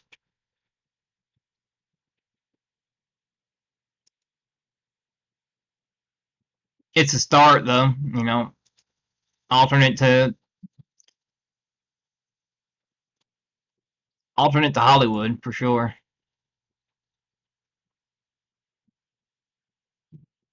But yeah,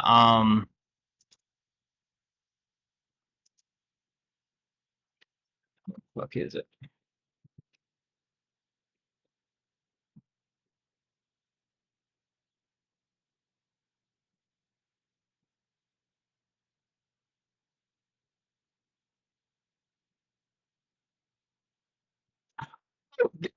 Yeah, they got. Excuse me. They got fucking pissed off because I said I wasn't gonna watch this shit. Because I called it trash and I haven't seen it yet. Right? That's the whole reason they got pissed off. And I'm just like, uh-huh, yeah. People aren't allowed to have fucking opinions. That's right. This is Twitter. I've been laughing at their stupid asses. It is funny to me. Oh my god. Like all right, Nightbot, are you oh fuck you, Nightbot. God damn it. Why you being a fucking bitch, Nightbot? Open up. The lag is real, guys. The lag is fucking real. Shit. Um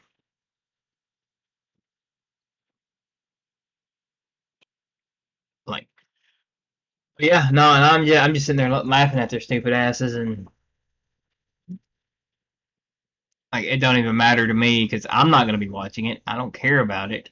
You know that franchise was ruined long before Disney bought it for me, as far as it goes. You know, like I'm done with that. I'm done with a lot of them. Um,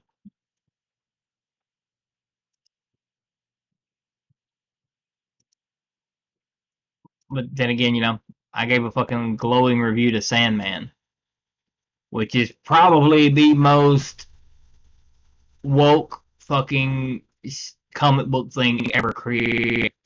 But it's at the same time, it's just progressive, and it was written in the '80s. So, and the comics, I showed earlier, the comics are just as progressive.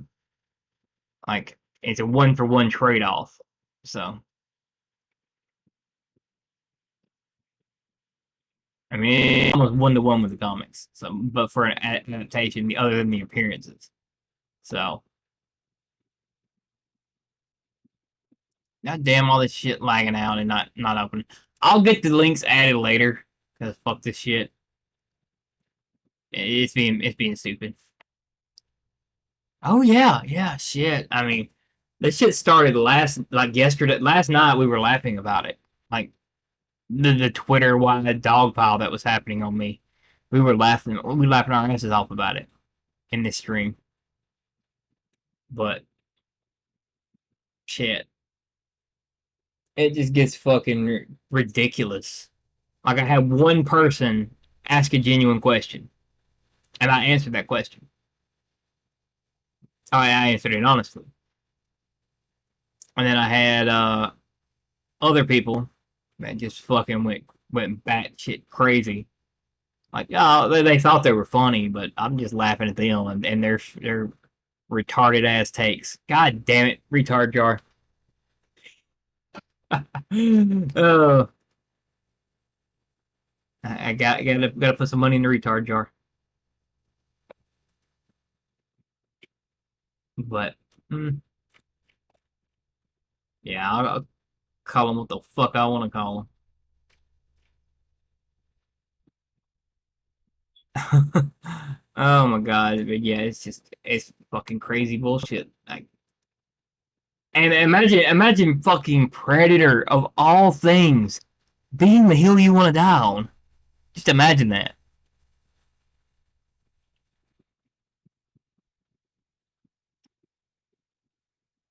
Yeah, 100%. Oh, did you see the new ones today? Like, dude was saying that there wasn't posters in the tubes. Like, man, really? Y'all are dumb as hell. Like y'all don't get it. Like, taking bets on if there was fucking posters in the fucking tubes. Like, man, that's.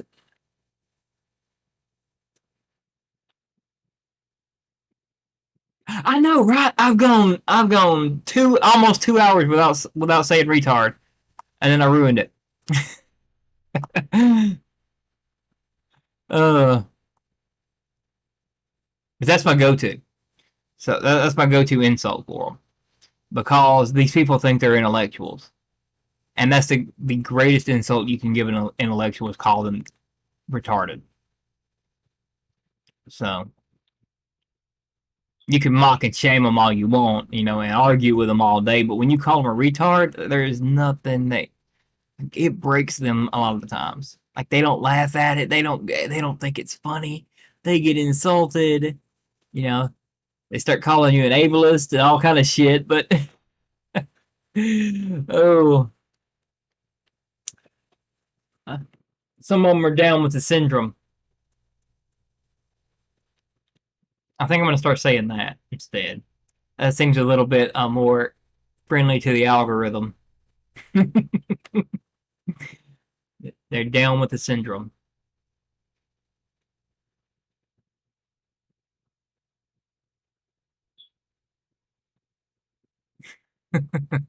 uh,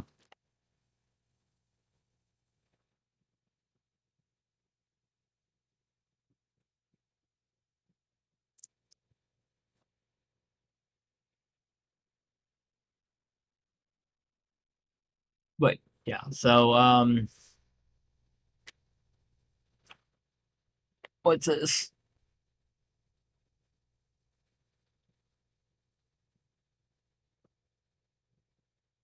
What's up, House? Yeah, yeah, exactly. They're down with the syndrome. Let's see.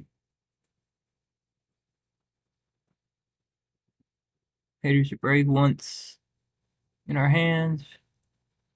People are doing videos about the books. Yeah, yeah, 100%. Like they still think that the books are imaginary. Some of them do.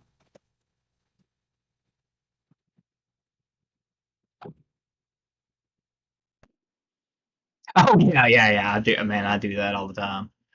Like, like, you want them to shut up, you call them retarded. Okay, and it's one way to shut them up real quick, or just enrage them. Yeah, what's up, House?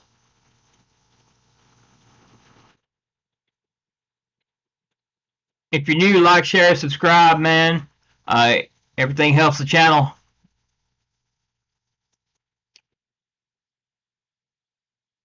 We are we're just having a little chill stream tonight, not really doing anything as far as actual content goes. But like I said, you're welcome to join the Discord. You're welcome to have a conversation with me. All of that if you want.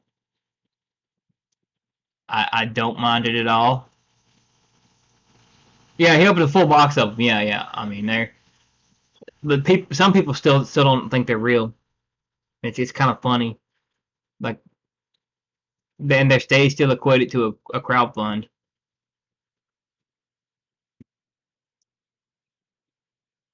Like, oh shit.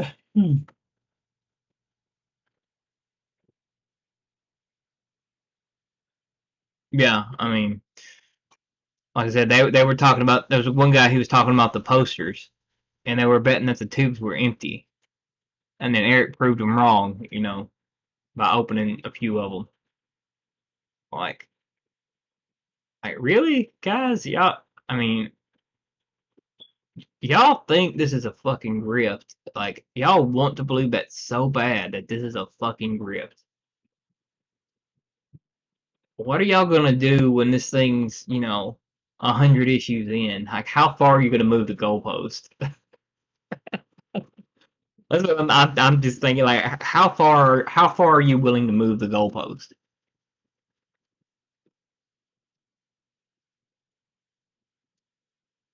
You don't know what to say about that, man. Oh yeah, man. It's people believe that this is not real, and they also believe that Eric is 100% funded by the Blaze, right? They don't understand. Like, I have sit and watched that man make thousands of dollars a day on YouTube, right? Just like, he don't need to work for the Blaze to afford this, right? As long as he spends his money properly, which he has. Yeah, he opened a freaking box on video. They don't watch shit, man. They're all about this isn't real. I can't hear you. Nah, nah, nah. Like that's that kind of shit. Yeah, yeah. They're down with the syndrome, man.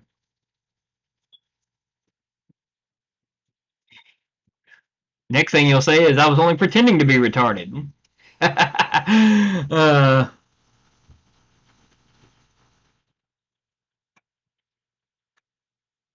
Love that meme. I love that meme. Like, I would use that as my fucking icon. Just uh, but yeah, they're definitely down with the syndrome.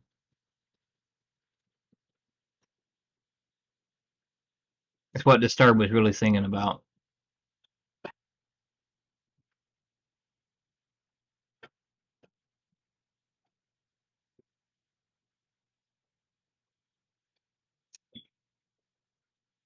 But the fucking autistic temper tantrums, my god, it's fucking crazy. And yeah, if you're fucking hate watching me or whatever, have fun, guys. You can't cancel me. I work for myself.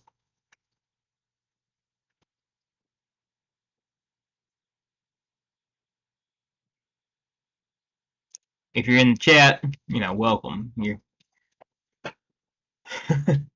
but yeah, I'm just I'm sick of it. I'm sick of I've been like I said, I've been sick of trying to protect what was ours. I'm all about building what we've got here. Yeah, exactly. uh, like I equate them to hornets with no fucking stingers. You know, that's what they are. They're just hornets with no stingers. They're pissed off. They're perpetually pissed off about something all the time, and they've got nothing to show for it.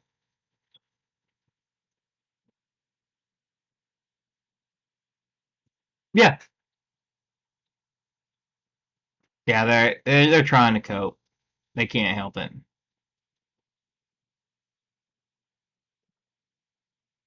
Oh yeah, yeah. Fuck. Like they tried to do that shit in the fucking Predator stream, right? They tried to do that shit to me, and I'm just laughing at them like, guys, you don't know shit, you know. I hate to tell you, the fucking prey shit. Like, really? I like how I say you can hate watch me, and I watch my views go down a couple numbers. Oh, that's funny.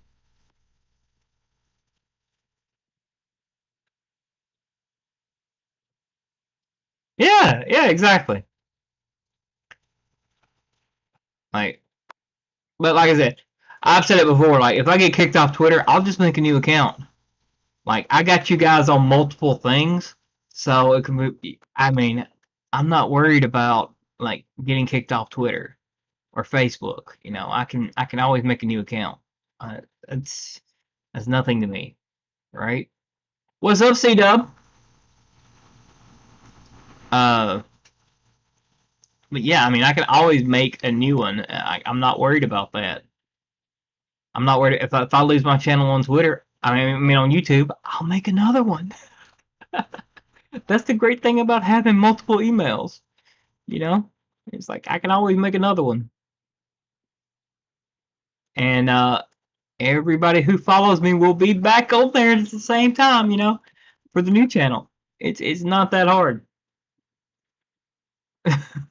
Like you can't cancel somebody that doesn't want to be canceled or that doesn't want to stay canceled. All right. Later, Sam. Uh, yeah, we'll be streaming tomorrow for sure because we stream every day. Um, but yeah, I mean, like you can't cancel somebody that doesn't let you cancel them. All right.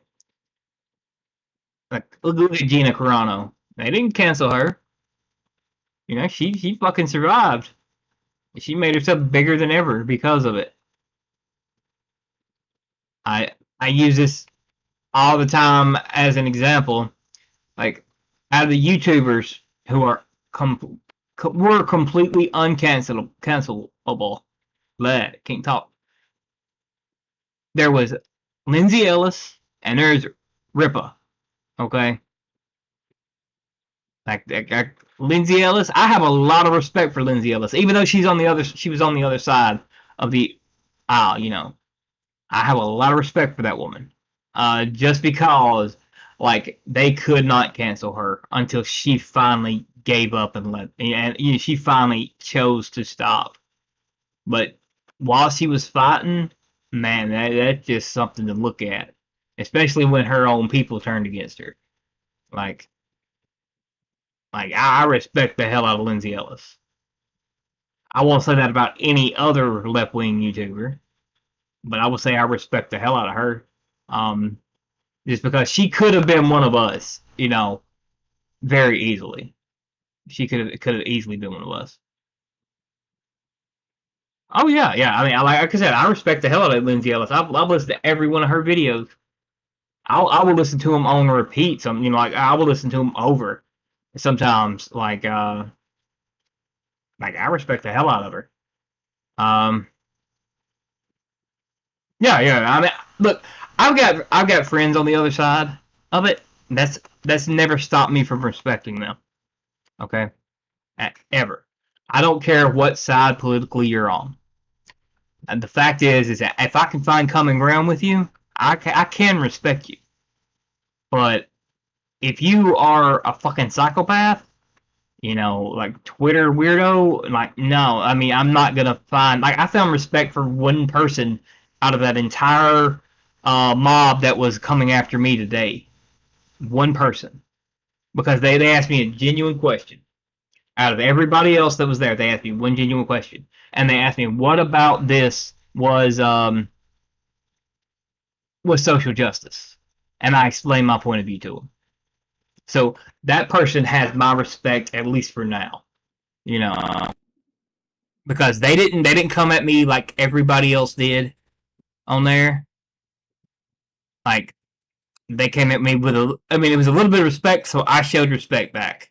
Shout out to that person. I'm not gonna say their name here, right? But yeah, I like Lindsay Ellis. I respect the hell out of her. Her and Rippa are two of my inspirations to start a YouTube channel and to begin with. I mean, and she's very much RedTube, and he's the opposite. But a lot of the things that they say are very similar, even though she's on the opposite side. Like her takes on movies and the long form discussions that they do, like that's what drew me into them. Okay, when I was watching for reviews or something like that, or watching somebody do videos, like it was Lindsay Ellis doing them and Rippa doing the long form 2 hour discussions, while everybody else were reviewing shit in 5 minutes and didn't know what the fuck they were talking about for a lot of them. Yeah, yeah. I mean, I do get both sides of the argument. Like I'm an ANCAP, but I do have, like I said, I do have friends. I've got one friend that is a Canadian left, I mean, far left liberal. Like, I mean, far left. Like, full on, nearly communist, but we're friends because we've been friends for years. So, like, I will say some stupid shit on here, and she might call me out on it if she watches it. But we will talk it out. And it's not like just, you're a racist, blah blah blah. And like I said, she's far left. She's way on that side of the left. She's a Canadian liberal. But um, and then I've got a friend down here who lives nearby, and he's further left than I am. But him and another friend who's further right than I am. Like I'm not right wing. I'm not left wing. I am a libertarian. I am an ANCAP. I do believe in capitalism. I believe in freedom. But I'm very much classic liberal. Like as far as my beliefs go. With that stuff. Like libertarian liberal, not left or right. Yeah. Don't be a psycho. Exactly. Don't be a fucking psycho for sure. But yeah, so but like these two friends of mine are like best friends with each other. I mean, one's a look, and then I'm right here in the middle of them. I can see points of view from both sides, and like they don't even fucking argue over Facebook, right? They get along so well. They will have completely opposite takes on something, but they don't even argue on Facebook, right? They're that. All right, man. Have a good one. Uh, Join us tomorrow night if you want. We'll be here.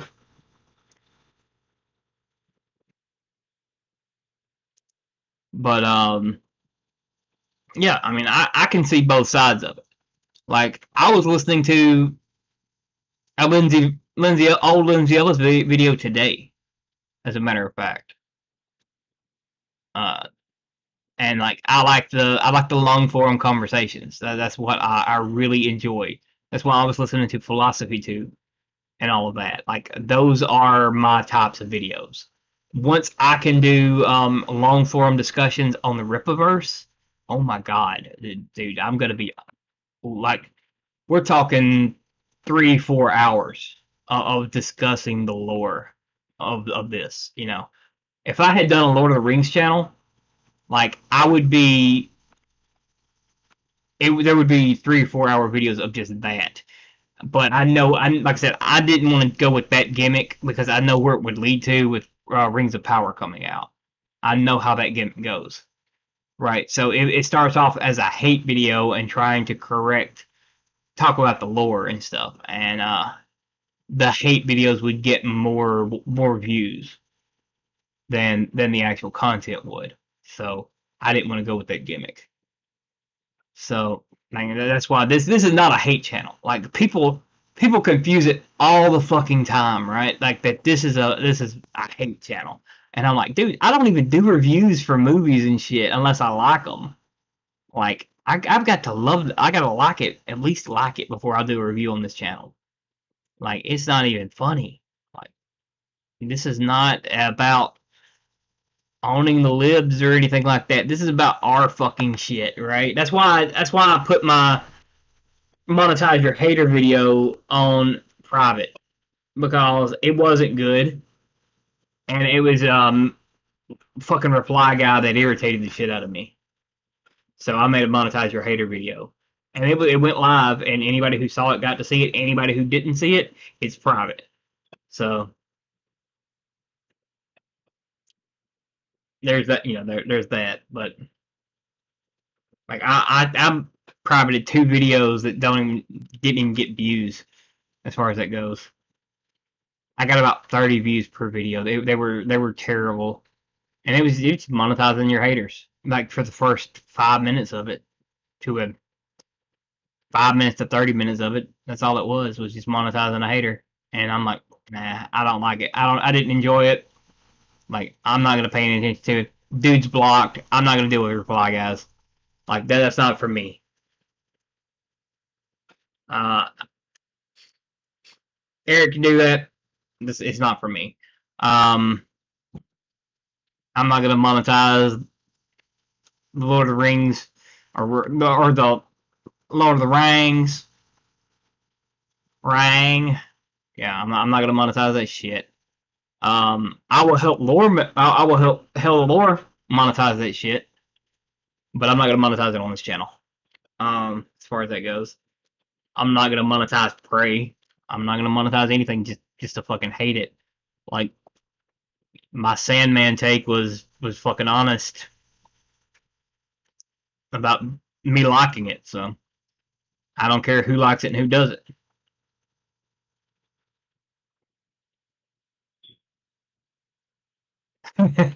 Oh yeah, that dude. Uh, I mean they fuck them. Like I don't care about my haters, but I will show respect where respect is due. You know what I mean? Like you show me respect, I will show you respect. That's how it goes. You know. So you know, shout out to the person that wanted to have a genuine conversation, had a genuine question about it. Shout out to that person. Uh, I'm not gonna. Like I said, I'm not gonna say any names on here because doing so could get them in trouble with their own group. You know, just for having a genuine question. I mean, and it's a pretty civil conversation as far as that goes between the two of you. You can still see it if you're on there. But yeah, phone's dead. Um, yeah, it's just I don't have it in me to hate anymore as far as it goes. Like I don't hate anybody. I just don't give a fuck about them. Right? That's like we're cool. We're cool. If we're not, fuck you. I don't care. You know, fucking find something to do. Right? Find you a fucking hobby. If you don't have a hobby, if your hobby is hating, somebody on the internet, find you a fucking hobby. Find a do something creative with it. Don't fucking just hate somebody just because they got a different view than you. Like that's fucking stupid. It's like I mean like eh, some of those people were just calling me fucking egregious fucking terms in that, And I didn't correct them. I didn't even mention them. I didn't laugh at them. Well, I laughed at a few of them, but like I didn't say shit to them because they're already coming in with a bad take. They've already got a picture of me painted in their head, and that's what they're going with. And nothing. They're coming at me with a bad faith argument. Go fuck yourself. And that's how I feel. All right. I don't give a shit about that. And then somebody come out with some goofy ass thing, and I laugh at them, and they pretty much stopped after that.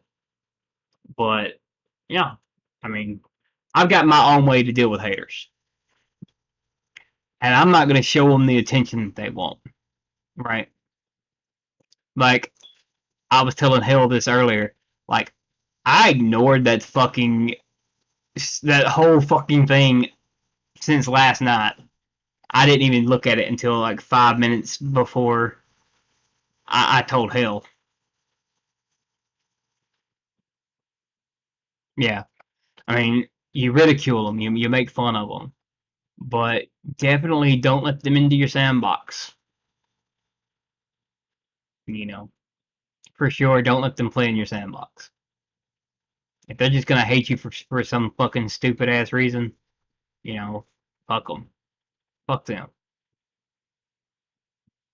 If they're gonna try to come at you with some nuance and try to learn, you know, about you, great. You know, I will be glad to listen to anybody's fucking take.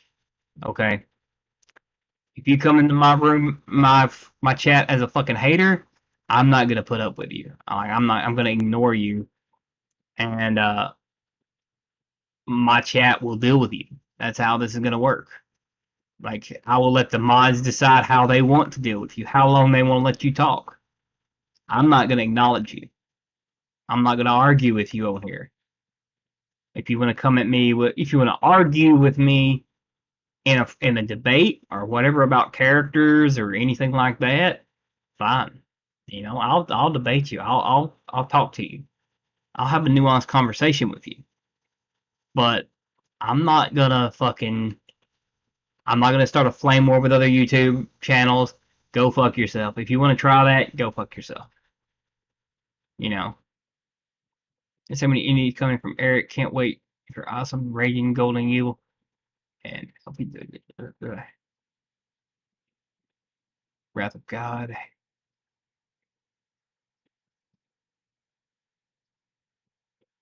Yeah, exactly. Yeah, there's more people over here. There's more people with money over here, for sure. Um, but I do not mind getting demonetized on here. I'm not monetized yet, but I don't mind it. You can ask fucking yeah. I definitely gotta watch his thing he did today. Um, yeah, I was watching what Eric said about it today. Like Eric apparently had his own little experience with it today, so I appreciated that one. Like that one, I really appreciated that one. But yeah, I don't give a fuck about them, and it eats them up even more because I don't care about them or their fucking whatever the fuck kind of issues they have. Like I don't give a fuck, and I have no sympathy for them. I have no empathy for them. If they want to come at me, they can. I'm not gonna give them the satisfaction of winning, but I'm not gonna fucking just argue with them all day long like some weirdo, like some fucking Twitter weirdo. Like I'm not gonna do that. I don't give a fuck enough. But if you ever see me stop talking in a Twitter conversation, I found something better to do with my time. Like literally, I'm not paying attention to this anymore. I had forgot that thing that it was even a thing until I got back on there, and I'm like, holy fucking shit. uh, apparently I've been retweeted a lot, or quote tweeted a lot. Goddamn fucking quote tweets. Goddamn. Yeah. Okay. I don't give a fuck. It's okay. Worst case scenario is, somebody reports me and gets my channel, my Twitter page fucking go to Twitter jail again. Okay. I'll delete the tweet and move on. I don't give a fuck. Then I'm gonna block the person that's responsible for it, though, for sure. I'm not gonna give them the satisfaction of getting me again, like that one dude who had 2 followers and was a fucking Rippaverse uh hater page. That's all he was a Rippaverse hater page. Mm. I called him a retard and went to Twitter jail. I deleted the tweet and went on. 12 hours later, I was back.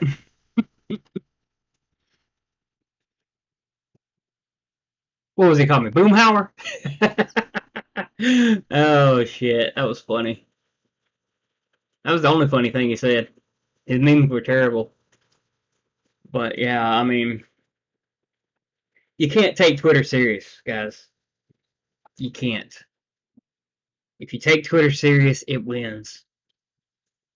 If you laugh at it, have fun with it, Twitter's better than a goddamn movie all day long. Like, Pitt.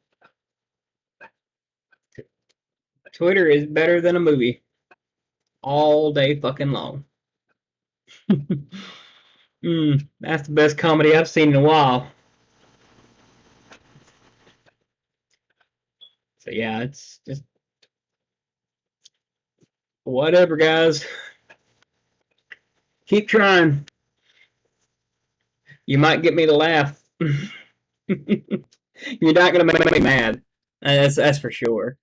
Like, I hate to tell you guys, but that ain't how it works for me. I don't get mad about stupid shit like that. Like, I'm apathetic towards everything Hollywood produces. It doesn't matter what it is. That's why I was so fucking like shocked at Sandman, like being as good as it was. I was amazed that Sandman was almost a 1-for-1 adaptation. Like, legitimately, that doesn't happen. Like, you don't realize it, but that doesn't happen ever. That you get a 1-for-1 trade off with. I mean, it's almost a 1-for-1 trade off. They cut out some filler, but it's a 1-for-1 trade off. That doesn't happen with adaptations. You name one other movie or series that you can say almost has a 1-for-1 adaptation with a comic book. If you can name one, I'll be surprised. I can name one that's close. One.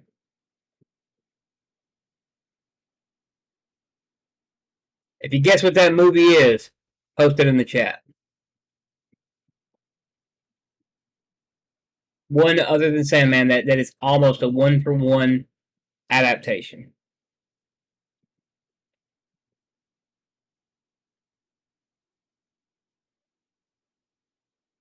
Yeah, Eric's in his 30s.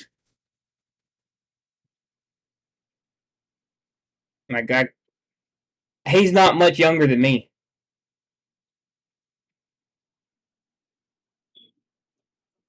I'm 35, so.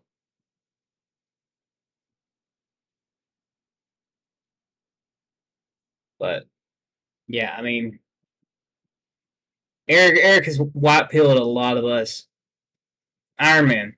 Iron Man was not a 1-for-1. Maybe the origin kind of, maybe, but not really. It was maybe like, also I'll give it a 60%. You know,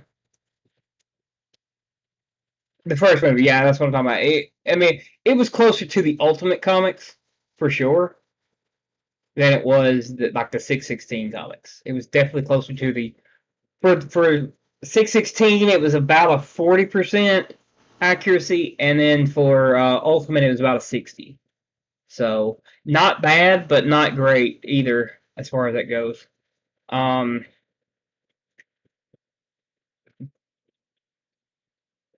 the one I'm thinking of, I've talked about it on here before,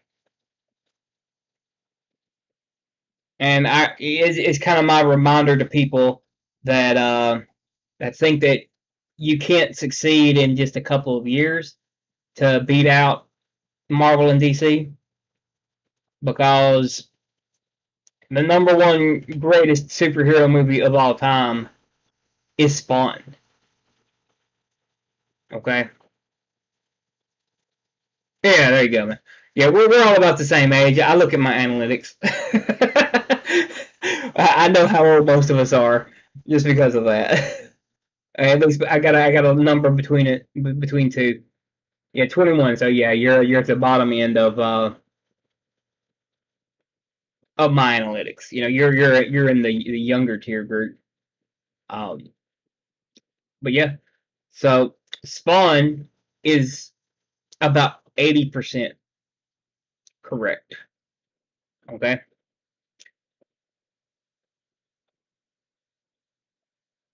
Sandman is 90. Okay, with the comics, and that's because they actually quote. There are scenes, like direct scene panels coming to life. The only difference is like the race and sex swaps. Those are the only thing. Yeah, Spawn is just the most accurate movie to ever be made, comic book movie to be made. Sandman is the most accurate comic book anything to ever be made. Watchmen is about a 75, roughly 75% accuracy. Um, like this is how I grade them. Okay, so you want to see me break down a fucking comic book movie? I can do it, and I'll do it a little bit like Eric does, is where I go into the history of the books and all that, and I look at the books, right? And if the character is at least portrayed accurately, I can, and there's not a lot of woke stuff involved in the actual like character development. Okay, so we'll go with Falcon. Okay, Falcon versus Captain Falcon. Okay, so Falcon, there was zero political bullshit about him in the movies, right? But then he puts on he carries the shield, and he suddenly becomes a political activist character. Yeah, which is stupid.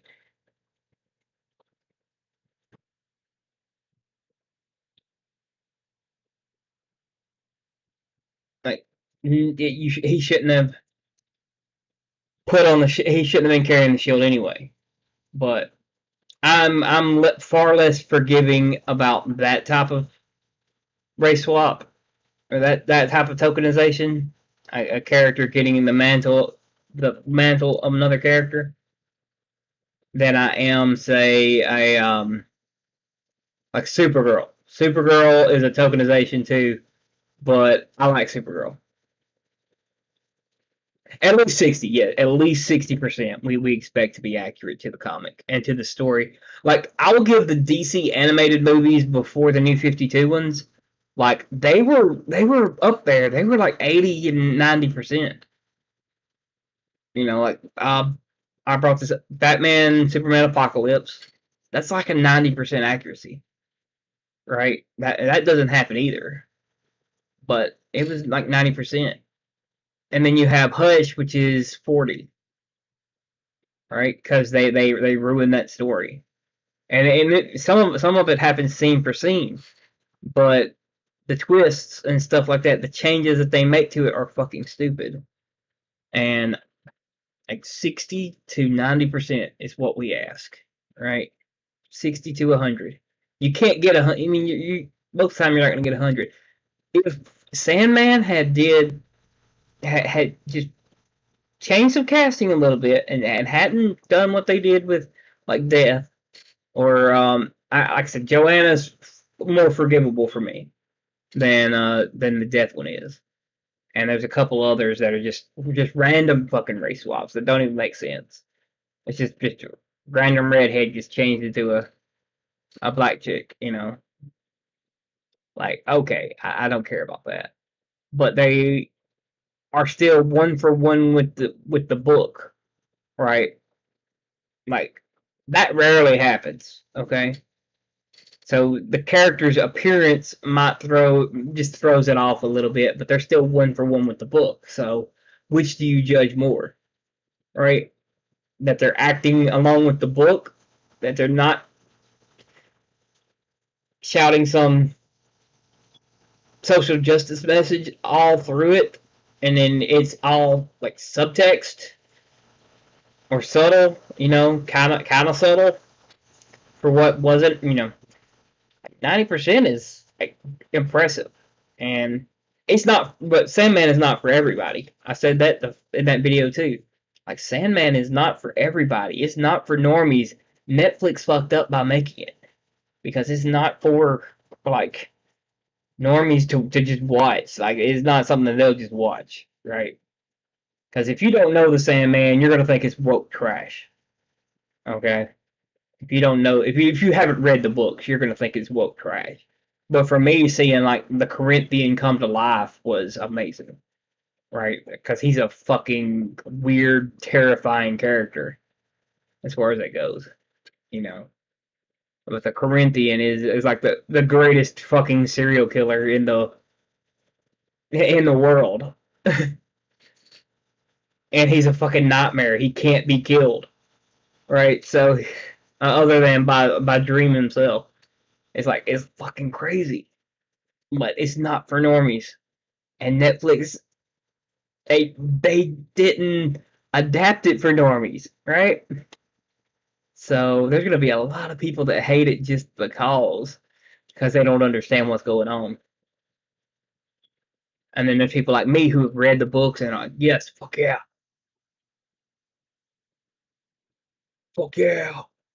you know. Even at the slot, what would appear to be cringy to other people, like that's not what the show was not advertised that way, right? To be cringy, it wasn't. They didn't have any cringe advertisement or shit like that. They just sex and race swaps, but one for one with the comics. So I don't know, man. I don't know how you judge it, but like, I'm a little bit. Yeah, Netflix are idiots. Yes, they are. But like I said, it's not for normies. So like I don't know. I don't know how you do that, right? But then again, the CW made John Constantine for normies, right? So John Constantine is not for normies either. Until he got to New 52, he wasn't for normies. But whatever, you know, it's not for me to tell you how to make a show. Lucifer wasn't for normies either, but Lucifer was an example of a 10% accurate story, right? Oh yeah, 100%. Like it's something to grow off of, definitely. It's because it. I mean, it built the cosmology for the DC universe. Like because of it, you know, the Christian God is the God of the DC universe. You know, you've got Lucifer, Michael, and the Endless. You know, you can build off of it very easily. I mean, it's very easy to take that cosmology and just shift it, just change it just a little bit.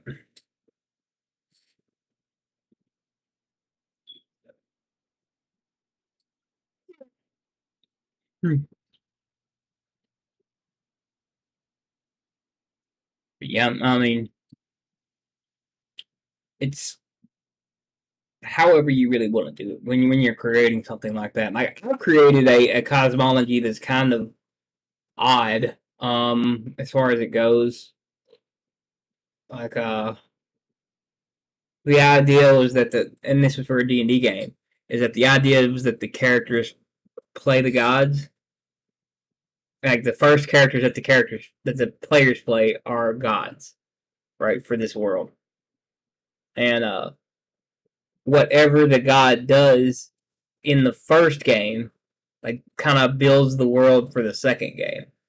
You know, because that's what they're doing. They're building the world and shaping it to how they want. But whatever they do affects it like drastically, and however they affect the world changes. Will change how the game goes in the future, right? So like um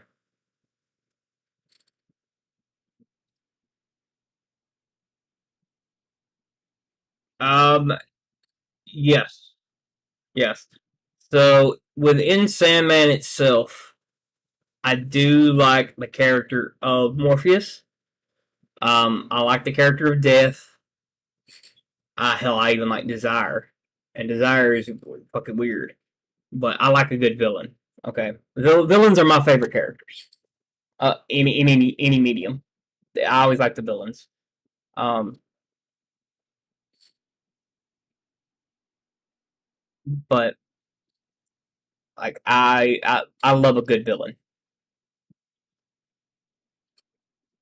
and a character that can make you just like realize like oh, that's a fucking villain right there.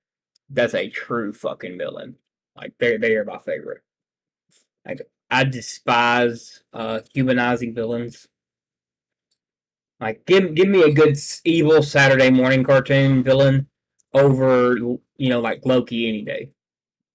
Give me Skeletor any day over that. Um, give me Megatron. The Shredder.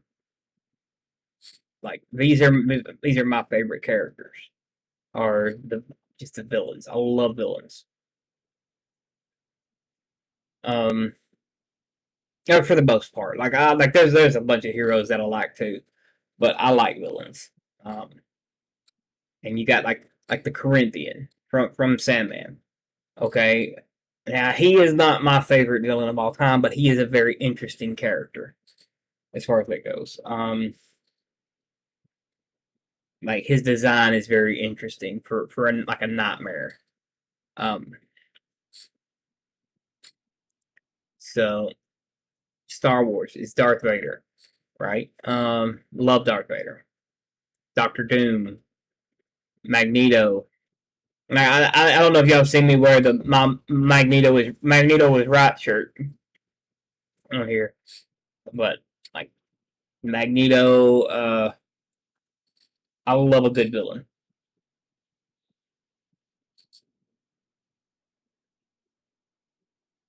Hydra, like Baron Zemo, Viper, Red Skull, not so much because he's kind of a one note villain as far as it goes. I like a good Saturday morning cartoon villain, but I don't like this is what we are going to do. We are going to be Boris and Natasha. Nah, not interested. Uh,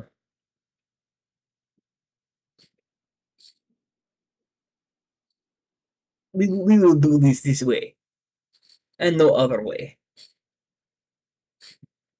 We are evil villain, but we are secretly good. Nah, nah, bro. Not a fan. How's my Russian accent, by the way?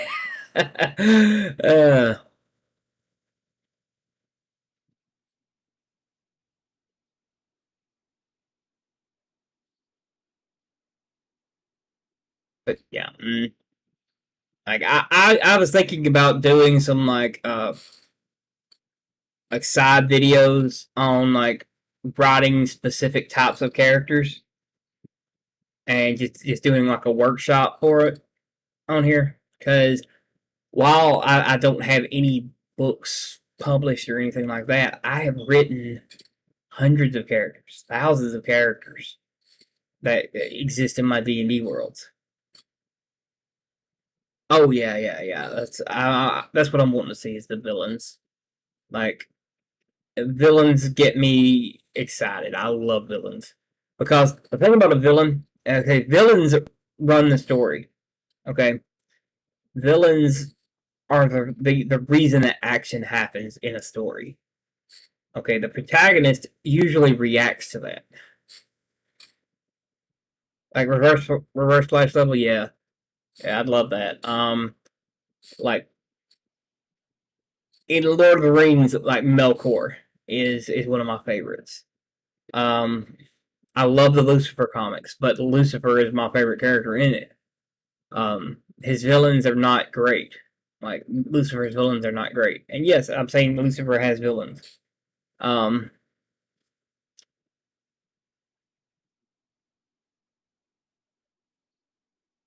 um, but they're not great as far as that goes. Like, because there's no greater villain than Lucifer. So you know what I mean? Like him being a protagonist doesn't change the fact that he's still a villain.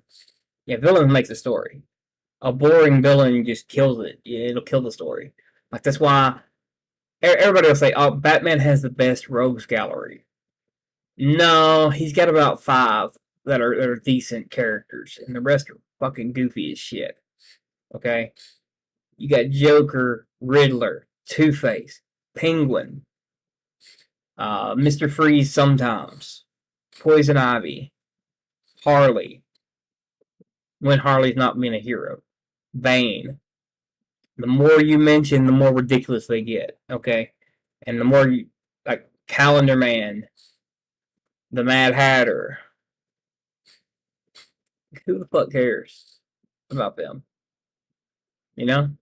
Um, Killer Croc's cool. Um, but then you got Superman. How many memorable villains does Superman have? He's got three. Three really good villains that are great villains for him. Lex, Darkseid, and Brainiac. Any other villains that show up in Superman are like Atomic Skull, or and Atomic Skull is deadly as fuck, but he's never been one of those characters that's been picked up well, right?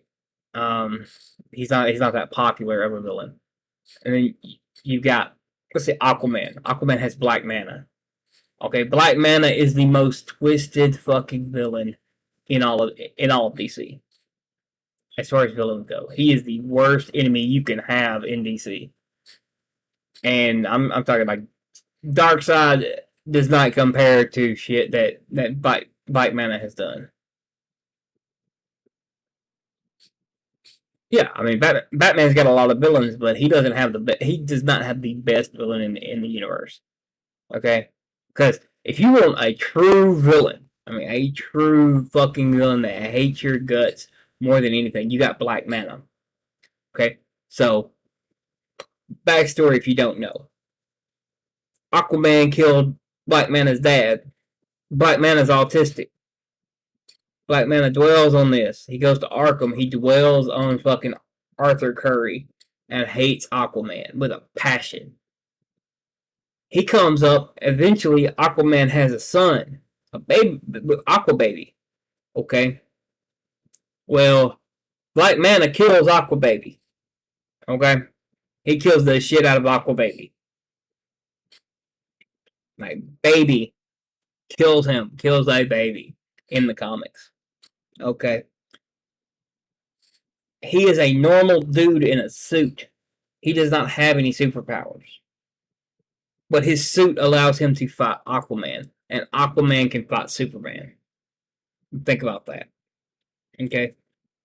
That suit makes it where he is capable of fighting. And he's got his own martial arts that he's designed to use underwater. Being underwater does not impede him in fighting. He's a normal dude. I mean, not normal. He's batshit crazy. When Aquaman died, this dude retired, 100% retired from villainy. You don't hear about him. You don't see him. Nothing. Aquaman comes back to life and shows up on TV. Black Manta immediately murders everybody in a fish market and goes to find him. Yeah. Reverse Flash is pretty bad.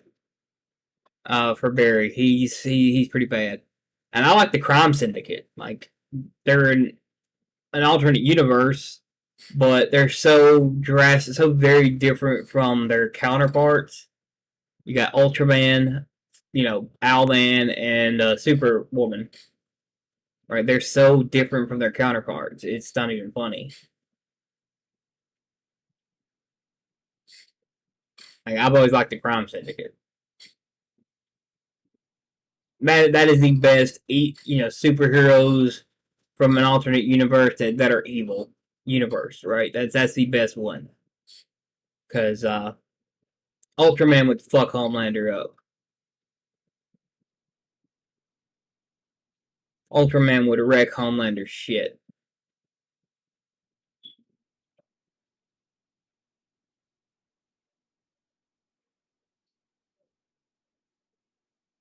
Or you got I don't like the random fucking multiverses now, like fucking Red Sun Superman, the ones that don't matter. I hate those. But like the ones that cross over with the heroes and they actually matter, I like those. You know, so I don't mind some multiverses. You just got to make it make sense. Yes, I mean, if you're gonna do a multiverse, I prefer time travel to multiverses though. Like I really like the idea of if the story is based around time travel anyway. Like Doctor Who, I like Doctor Who. Or before a certain point, I like Doctor Who. You know, Back to the Future, stuff like that. I like stories based around time travel. Legacy of Kain has the best time travel that exists, and Chrono Trigger is all about time travel. So I don't mind time travel. I just don't like time travel like fixing shit, fixing shit that should have been left alone. Right? Oh, we're gonna use time travel to revive a character. We're gonna use time travel to go get the Infinity Stones because our retard writers decided to destroy them, but we have to go back in time to get them anyway for the plot to work. Fucking stupid, right? Hate it. But we're gonna spend 2/3 of a movie doing a time heist when we should be fighting Thanos the entire movie.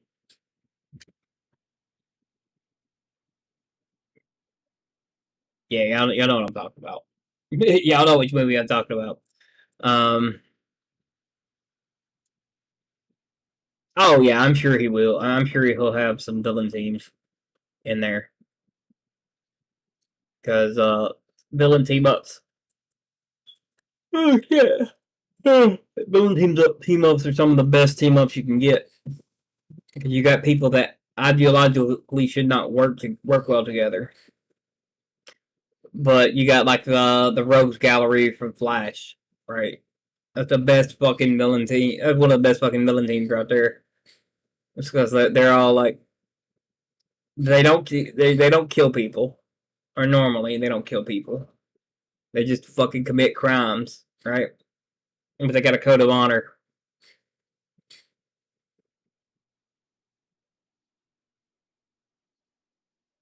Yeah, like the 5 year skip and all that shit. Oh my god, like it's fucking retarded. I'm not a fan of Endgame.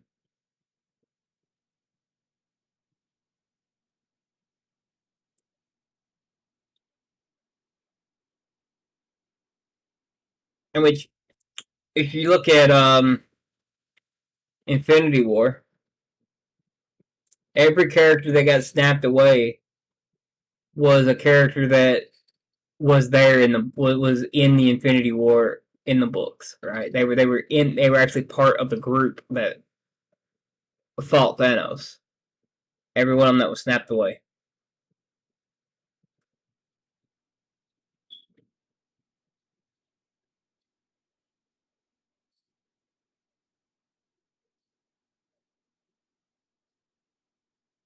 But yeah, I mean, it's all just. I can't wait till we find out some more about the characters and get some more characters introduced. Like Eric did say that he's going to be releasing more cards after the first campaign. So um,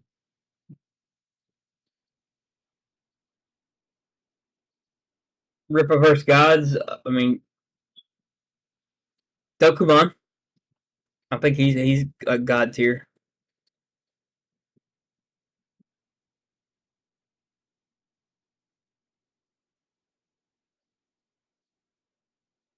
Yeah, yeah. If I was gonna rewrite the whole MCU, like I said, I would start from the ground up. I would wipe the slate clean.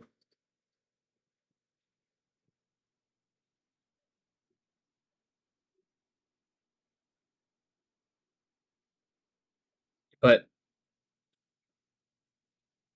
I would have to like wipe the entire slate clean, recast everybody,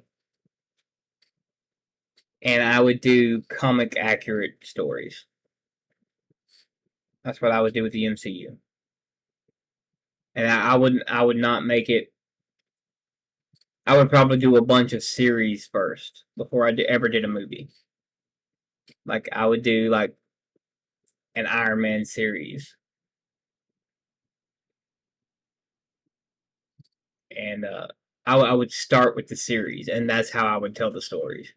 Because if you think about it, okay, how much experience does this is okay? So we'll go with the Dark Knight here. Okay, I know it's not Marvel, but we'll go with the Dark Knight, Christopher Nolan's. Okay, so everybody likes the Nolan verse because they say it's a realistic Batman. The most realistic thing that happens in that movie is Batman retiring after 3 years of being Batman because he hurts his leg. Right, that's the most realistic thing. Everything after that and before that is not realistic. Especially when he suddenly just starts walking again with his leg. You know, him retiring was the only realism to those movies. But people like to praise them for being realistic. I wouldn't go realistic. I would go completely comic accurate to one specific universe. Right? So my problem with the Iron Man movies is that they're a mix between Ultimate and 616. I can't stand that. Those are the worst types of movies to me. Okay, the worst types of adaptations is when you combine two universes together.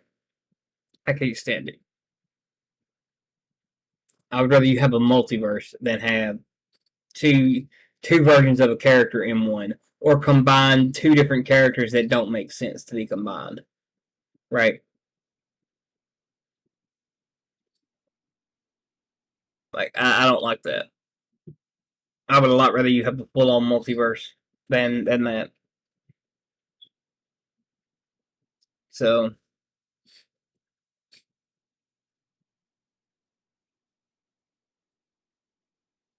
so then Batman then. Yeah, I'd take Ben Affleck as Batman, but I wouldn't have started it at him being Batman for 20 years. I would have used some of the age down technology, right? Make him look like he did during his like Daredevil days, and I would do movies like that for a little bit. I would tell his story, or at least tell it in like flashbacks, right? And tell his story up to it. I wouldn't do, like I said, I wouldn't do movies. I would do a series of it because that's the best way to tell a story out is through a series. And then movies would come to be big events, but I wouldn't do movies unless it was a big event. Like maybe Avengers 1 would have been like the first like the first movie I would have done. The rest of them would have been a bunch of series to tell different stories, and that way you can cover more ground with the comic books. That's why I think that Sandman is a better adaptation too, because it started as it's a series. It's not going to be a movie. So they've got time. They can tell whatever story they want in that number of episodes. They just have to space it out and cut out filler, right? Which is fine. You cut out filler, who cares? Like nobody gives a shit about filler being cut out. That doesn't help the story.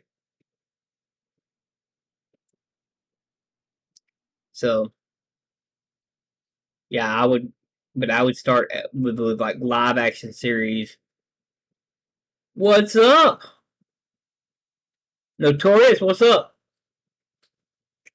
Yeah, but that's how I would do it. Would not start with movies. I would start with a full series, and I would tell the origin story through. I mean, like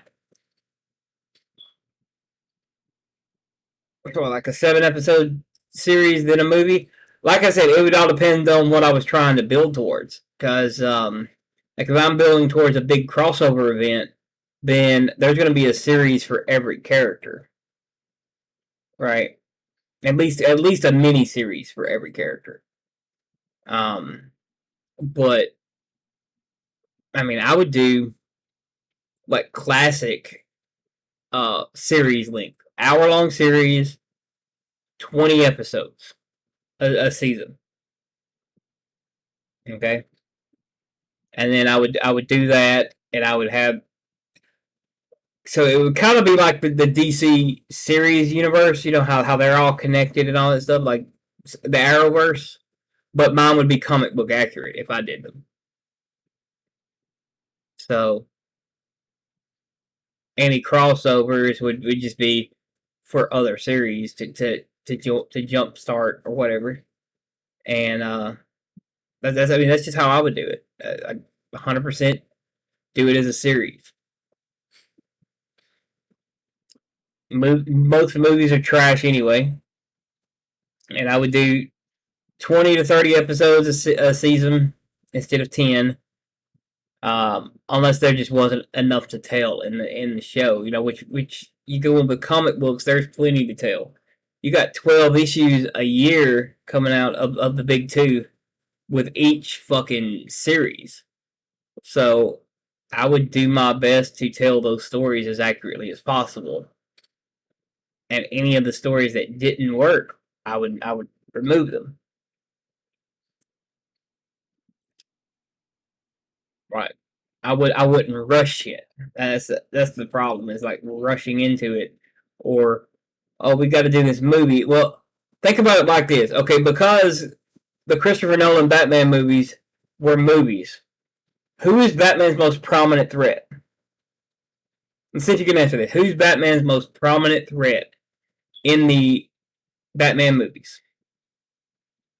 In the Christopher Nolan Batman movies?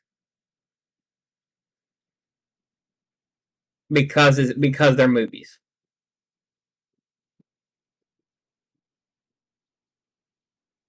Who's the one villain that shows up in all three movies?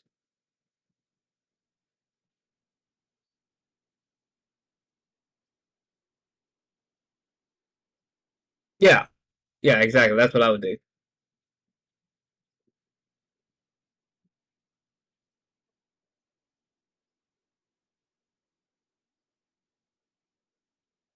No, not Joker.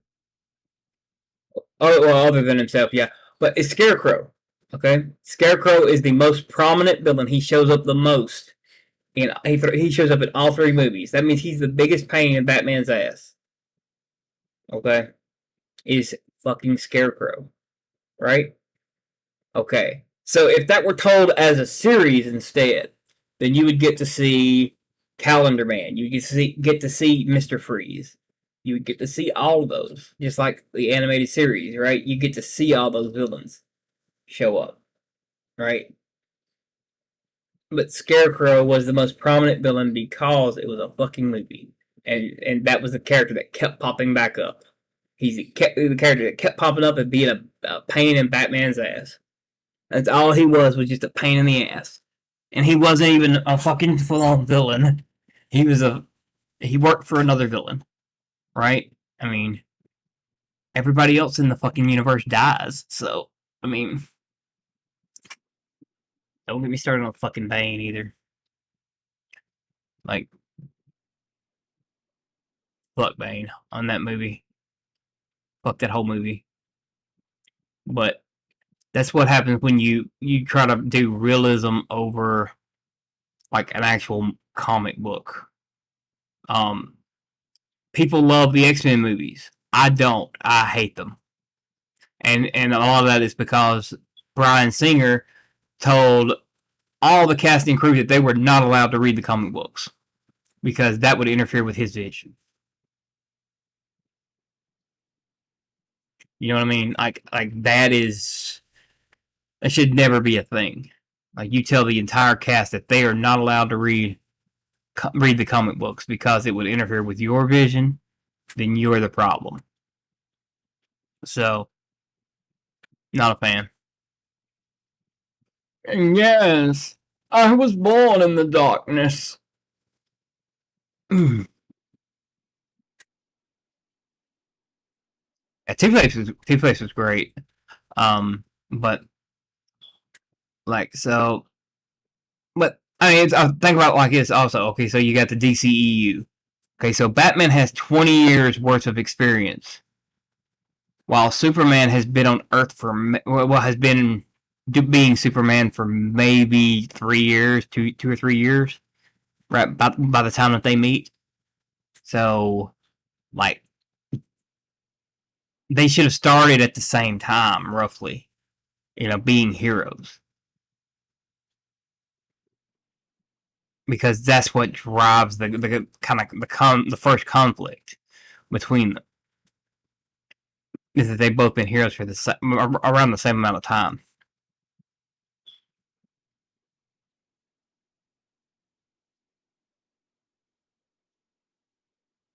Yeah, I mean Chris Nolan probably did, but that's Chris Nolan.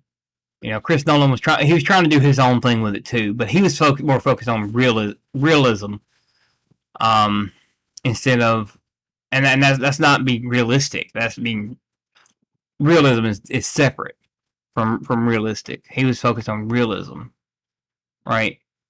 And the Batman comic books are not realism. They're not realistic either. They are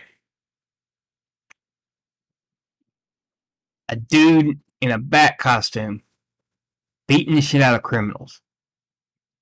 Okay, a rich dude in a bat costume who's highly trained beating the shit out of criminals.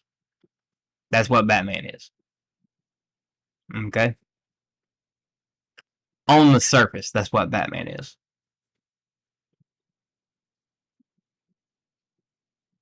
You get the subtext of Batman, it's a tragedy.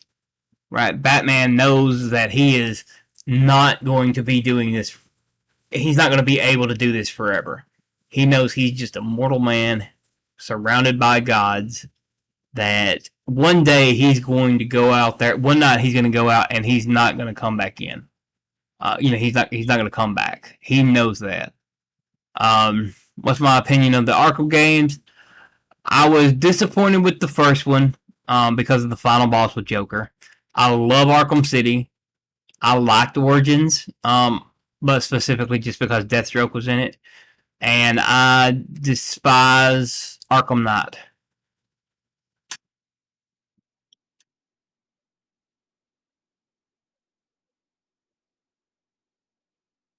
Yeah, I mean, they're supposed to be around the same age. That's my only thing is they're supposed to be around the same age because one thing that a lot of people do not know about the comics is that the reason that Jor-El picked Earth for Clark to come to, it wasn't because there was yellow. This is a retcon that came later, but the reason that Jor-El picked Earth was because he had a conversation with Thomas Wayne, he went to Earth to check it out. Like he was, and we're like, I forget the exact details, but there's a comic book out there where Jor-El comes to Earth and he talks to Thomas Wayne, and Thomas Wayne is the one who convinces him to send Superman to Earth.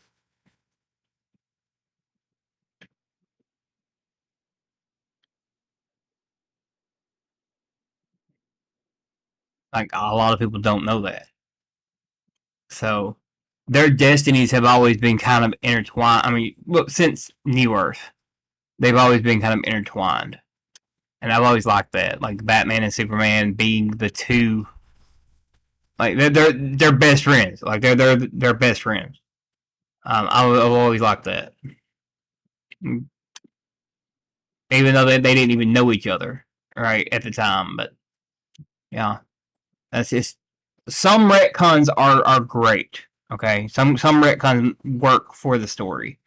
I'd like the retcon also of, and retcon. I don't mean that changes the story completely. I mean the ones that add more information to what you've already got.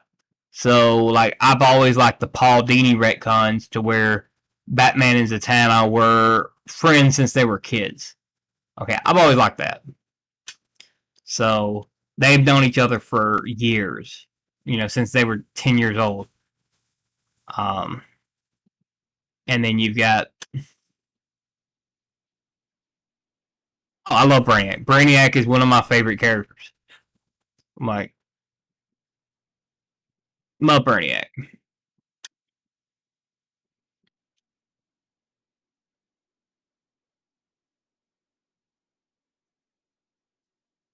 Like, I'm not gonna say, because there's still things about Marvel and DC, the old stuff that they can't take away. That they can't ruin for me because it's already written. It's great. They could ruin the new stuff, but yeah, Batman, Superman, Public Enemies. That's a great example right there. And that one, that's the kind of little vein of animated movies I was talking about earlier, where they're about 90% accurate to the comic.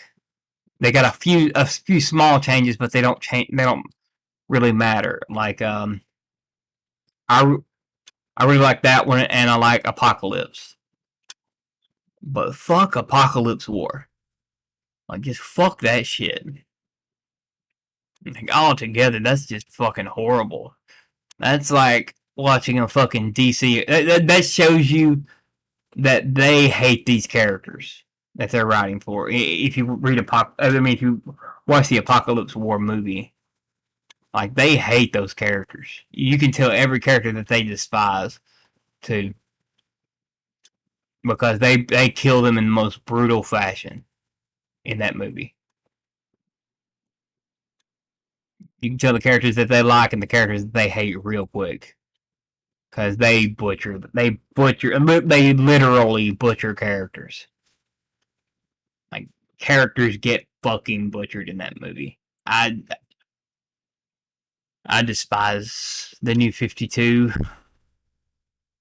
Yeah, yeah. I mean, it's horrible. It's fucking horrible to watch. Like it's especially like if you like. I didn't watch most of the New 52, but every single story that they did in New 52, and then they tried to combine it with stories from New Earth. Okay, so like you've got the Damian Wayne meets where Damian is the one who took Deathstroke's eye. Like, no, stop it. Like that sucks. That fucking sucks. Okay? I don't care about that. I don't want to watch that horrible fucking movie. Um, like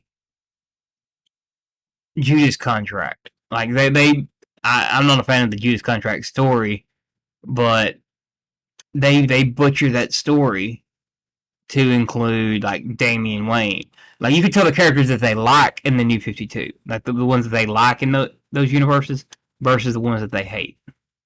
Because every single movie that is in the New 52 era type movies, they all do Nightwing wrong.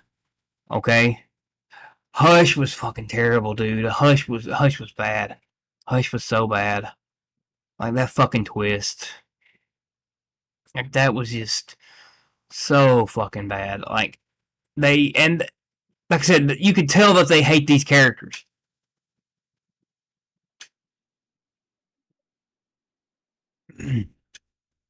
Yeah, I mean, you can tell that they hate those fucking characters, and they just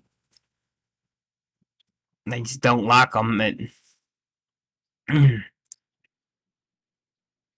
It's like bullshit. Like, oh, we're gonna do this, and we're gonna we're gonna butcher every fucking body in Apocalypse War, and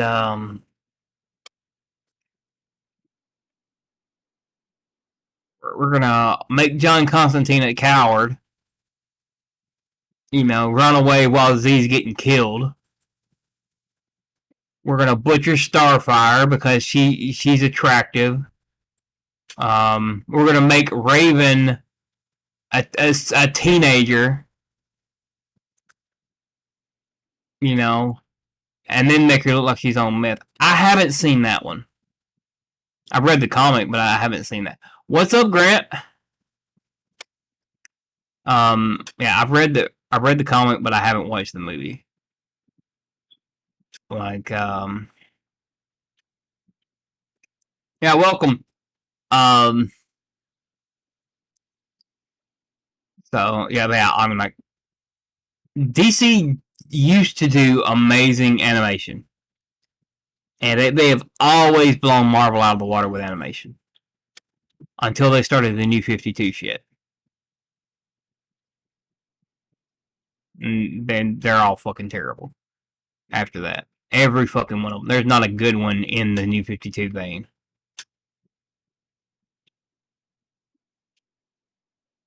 Maybe the Aquaman movie was the only one I would consider that would be decent, and I only watched it one time. But I wouldn't call any of them good. As far as they go, like, I'm not a fan of what they did to the Black Mana in that. Yeah, no, that's right. They pissed me off with Black Mana because they just fucking shark comes up, eats him, and then it's over. I'm like, nah, fuck that. I remember turning it off. So yeah, no, that one wasn't good. Uh, Queen of the Night, what's up? Yeah, Aquaman was okay up until that point. Like when the shark comes up and just eats. It was good, not bad. Okay. Um, but like listen, this is how I would do it. You know, if I were gonna make a movie universe, right, or an animated universe, I would go for 90% comic book accuracy before I would do anything else, and I would pick specific stories. I would even reference shit that from the comics that you don't see in the movies, right? So you'd have to read. Um, you'd have to read some comics to understand what the fuck was going on, or you just miss the reference. Um, like, but you know, we're sitting here, we're talking animated movies and all of that. As far as they go, like the best ones were Public Enemy and Apocalypse. Those are the best animated DC movies. There has not been a good Marvel. I mean, Hulk versus Thor and Wolverine versus Hulk. I believe I would count that one, but there really weren't any great ones, great movies in Marvel. Great animated. Earth's Mightiest Heroes was probably the best animated cartoon in a long time for Marvel. Um,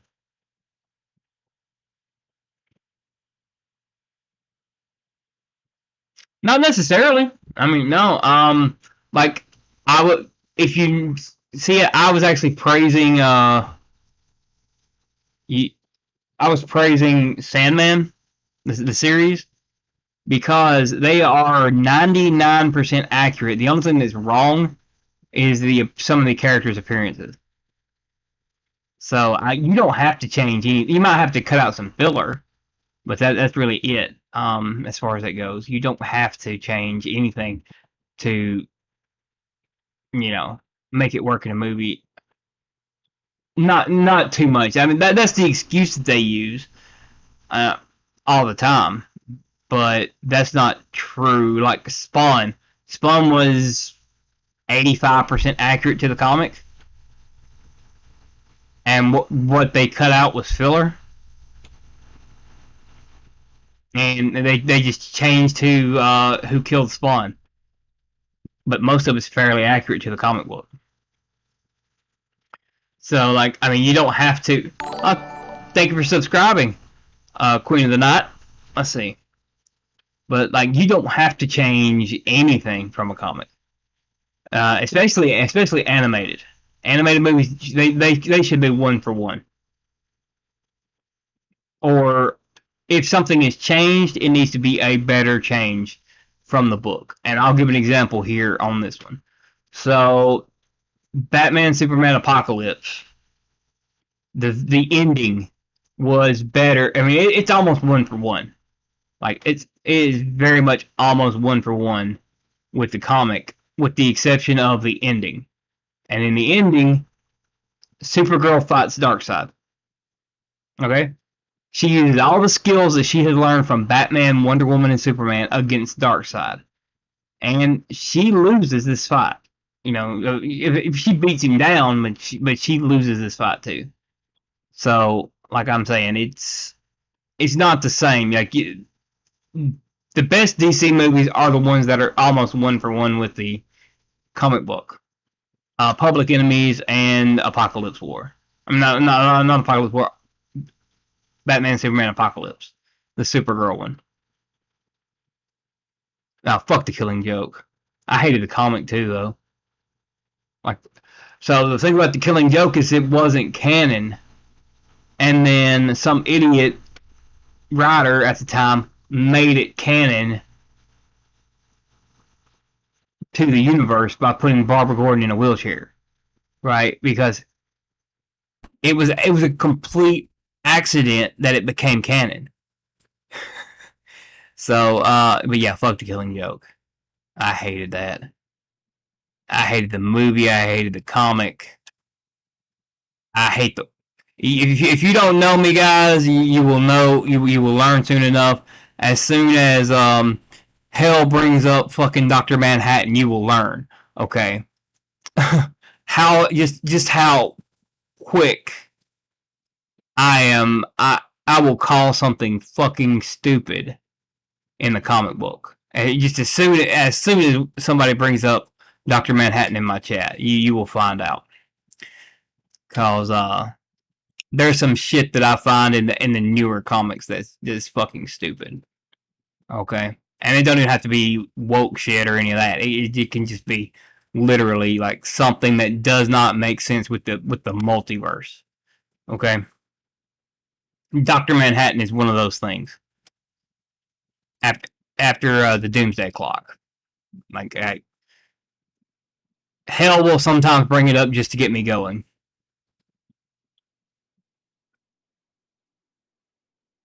Like legitimately, he will do it just to get me going. If you want to hear my thoughts on it, I've got videos. I got previous videos you can listen to. You might get a laugh out of them.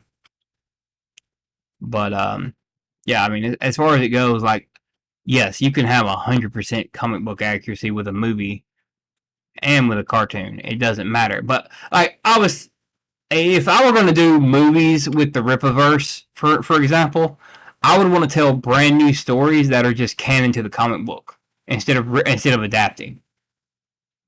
Like, that's what I would do instead. If you're gonna tell, I mean, you've either got to adapt stories from the comic book or you've got to tell brand new stories.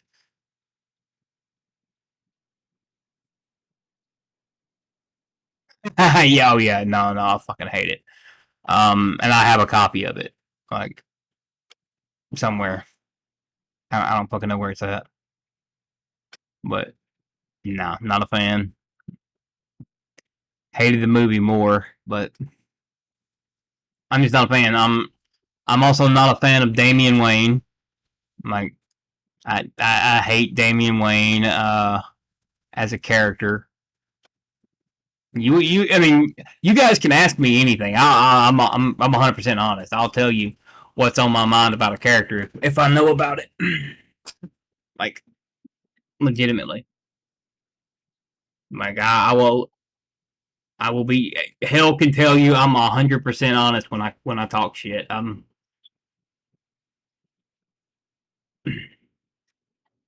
not gonna sugarcoat it. I'm not gonna pussyfoot around a character. If you want to debate a character and try to convince me to like a character, you know, by all means, the Discord is there. You can come onto the Discord and we can have a conversation. I don't mind it at all. Like that's kind of what this is for. So if you, hell, will you post the Discord, please? And the other links. Like me and Hell, we are in the trenches of Twitter every day. So you got to understand, we are in those trenches every day, fighting somebody, arguing with some damn body. So like I would rather have a friendly debate and argument with fans than I would have ignorant ass people who don't know shit. I don't argue with normies because like they don't know shit, right?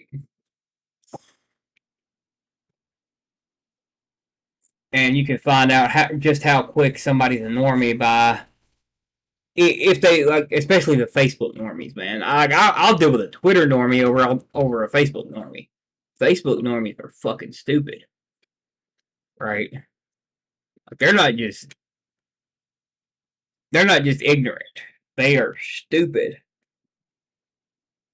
I can't stand a damn Facebook normie. Like I don't I will leave a damn group if I'm in a group and there's fucking Facebook normies in there. Like shit, I'm not losing anything by leaving this group. Shit, they too damn many normies. But like, if you wanna come on here and talk, you know, by all means, anytime I'm live, you are welcome to pop onto the Discord and we'll have a conversation. Thursday, for those of you that are new, Thursday nights we have a panel with the group, and it's pretty fucking chaotic and fun. So if y'all want to, come watch that. 190, hell yeah. Judge Dredd. We're talking movies, comics, what?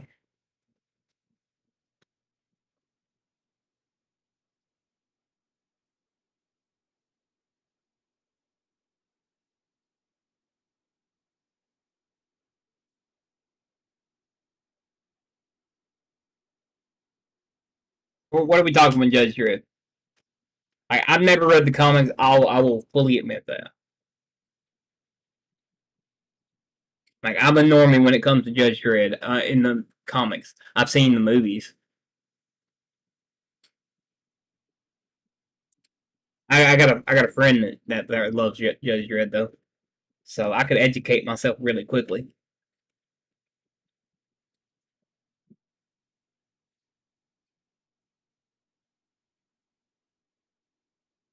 Oh yeah, hell yeah.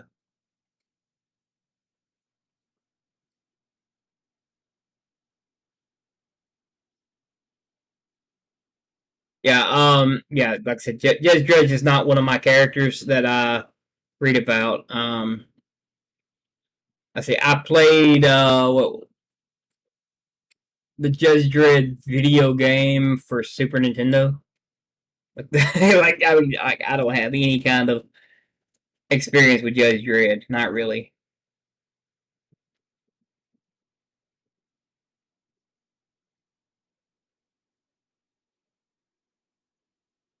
Yeah, I'm a normie when it comes to Judge Dredd.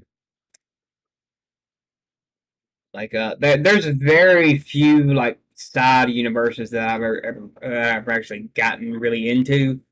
As far as it goes, like you want to talk like Marvel, DC, uh, Image. I mean, like the Wildstorm universe or the Invincible universe. Oh yeah, yeah, yeah. Um, the Boys, Chaos Comics. I mean, there's I will talk anything, and I'm also willing to listen. You know, and learn about a character if you want to talk about it. That's fine. I'm just I'm a normie when it comes to Judge Dredd, and I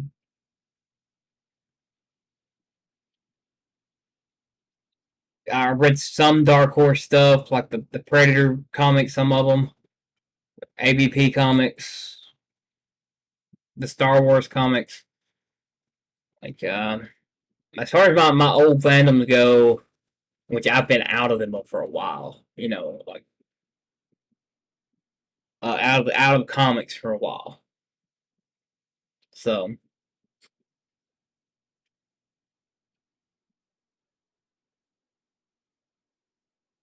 which I've got a few of the woke ass comics because I bought them at a damn auction, not knowing what the fuck I was buying.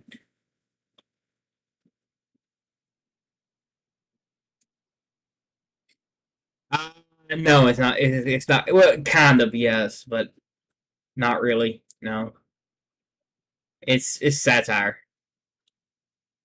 Like the comic was made by you know it wasn't made in reverence of superheroes. It was made to hate on superheroes, right? The Watchmen is the same deal. Like I hate the fucking Watchmen.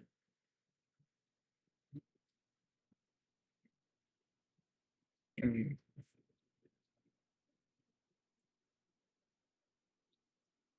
I've read the RoboCop Terminator crossover, but I don't like crossovers. I do not like crossovers between comic book universes. Um, you guys will learn that. Like I just I don't like crossovers between comic book universes. Uh, because they're very rarely canon, and I have a problem with that. Like when they're if there's a crossover and it's canon, that's fine. So like take it like this. Okay, so Batman crosses over to Top Cow Comics, or Batman has a crossover with Top Cow Comics, and he teams up with the Darkness. Well, Batman that's not canon for any Batman story, but for the Darkness it is. For the Top Cow characters it is. Cassie Hack from Hack and Slash, she teams up with a bunch of weird shit like monsters and stuff. So like she teams up with like Dexter Morgan to fight Jason Voorhees. Like that's fucking great. I mean, just imagine that, okay? Imagine that in a comic book. This girl is basically the ultimate final girl. Teams up with Dexter fucking Morgan to fight Jason fucking Voorhees. Okay, how fucking great is that? Yeah, as long as it makes sense, it's great. That's why I like the hack and slash crossovers because those are the best fucking ones.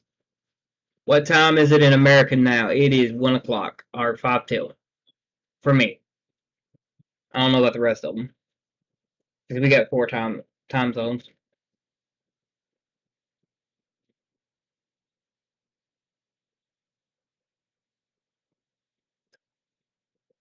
One a.m. We're good.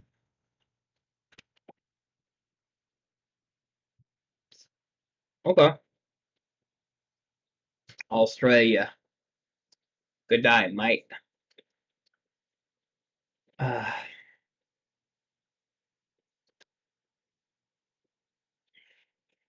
uh,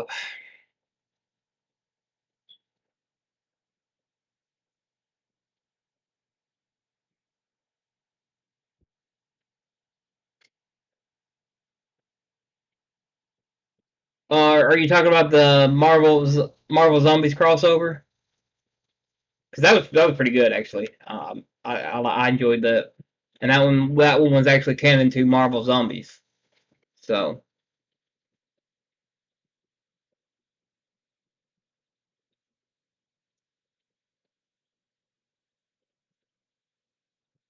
did you hit caps lock, Sam?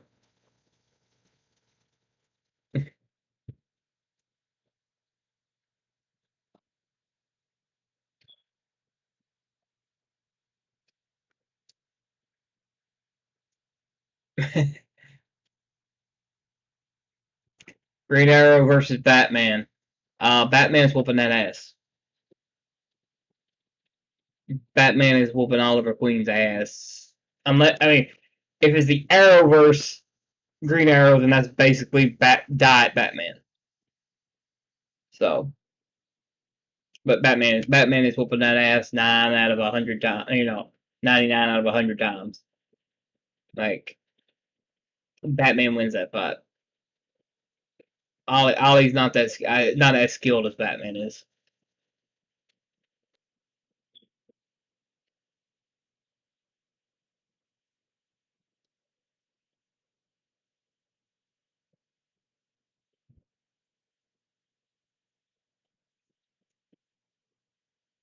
Oh shit.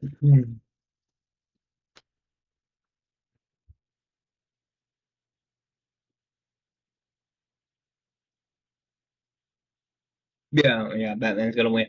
Awesome versus Invincible. I mean, depends on what Awesome's powers are.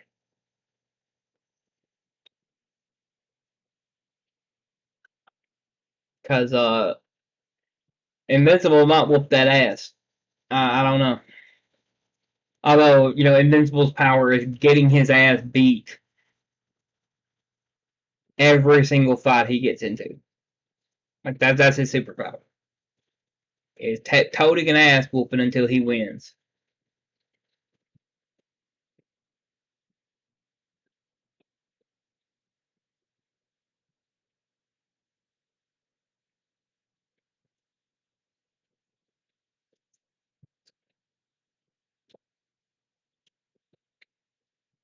Oh, like that fucking chill streams.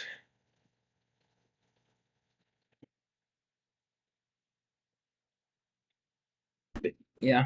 Um, that invincible superpower is toting an ass whooping until he wins the second fight. A Saiyan and a Kryptonian had a baby, and it was weaker than both. It was weaker than both of them, and that's how you get a Viltrumite.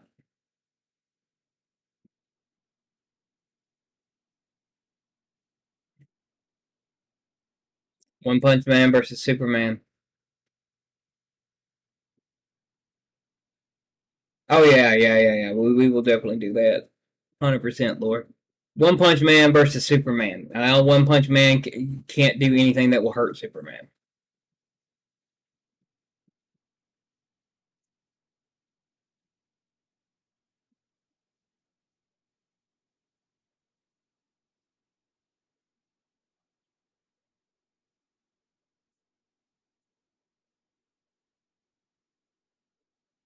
Okay. So it all depended on the comics mainly, but in the 40s, the Comics Code Authority was created, and that was that little tag on it. So if that was on the book, that means there was no extreme violence, there was no killing, there's no superheroes killing. You couldn't say the government was bad. It was very conservative, like Puritan stuff in the 40s. Okay, so the 50s and 60s were kind of the same. They started going a little bit left wing with it, but it wasn't over the top. Yes, it's politics have always been in it, but a lot of the times it's never beat you over the head with it. It's always been like just very subtle until I mean very recently. because yeah, they'll say that all the time, and they'll say that Magneto is supposed to represent Malcolm X, and that's just false. So Judge Dredd versus Punisher. I'm gonna give it to Dredd. I'm gonna give that one to Dredd. I can't tell you why, but because I don't fucking know. But his armor's better, so he wins. He's got better guns than the Punisher.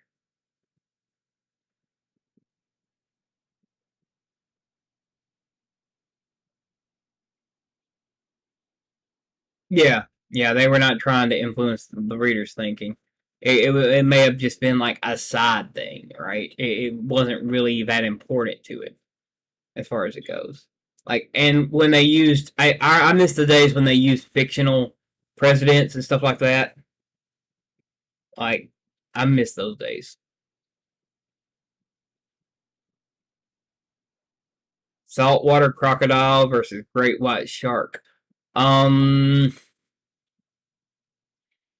I'm gonna go with the great white shark. Just because it's bigger.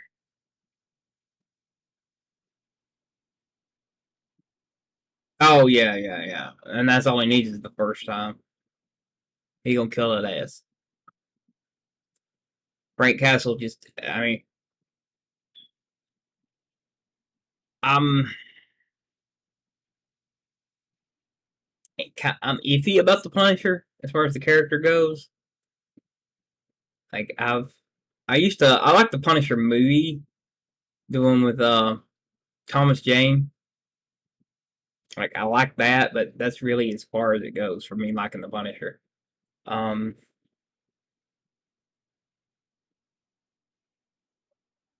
I liked even the Spider-Man cartoon in the '90s, but never really been a Punisher fan. I'm not a Deadpool fan either. Florida Man wins. Florida Man. No, fuck that. Florida Man. Florida Man is terrifying. And Batman already fights Florida Man. If you want to get technical, it's Killer Croc. But no, yeah, Florida Man wins that. Florida Man's too crazy.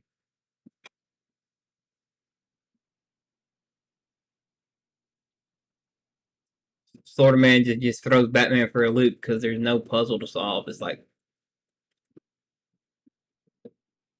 that man's on bath salts, and he's going to town on that alligator.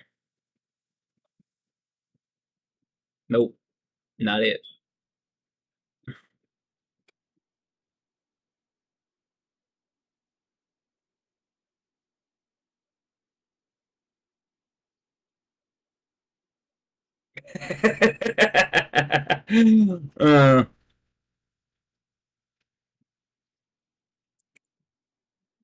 Yeah, it's Florida Man. Florida Man. Don't ever overestimate the power of a goddamn meth head. Like, so it's kind of funny. Back when COVID was a big thing, I used to make jokes. People making jokes about the zombie apocalypse. I'm like, you need to come down to Alabama. We've actually got a zombie apocalypse. Like, oh yeah. I'm like, yeah, meth heads and COVID. That's a zombie apocalypse.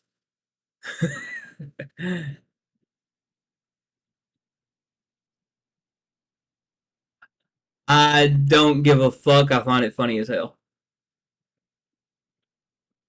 Like, don't give a fuck about. I stopped watching the Arrowverse probably I don't know when. Batgirl. I mean, we can talk about both. So like the Batgirl movie, I'm laughing about it. I don't give a shit. Like Florida Man.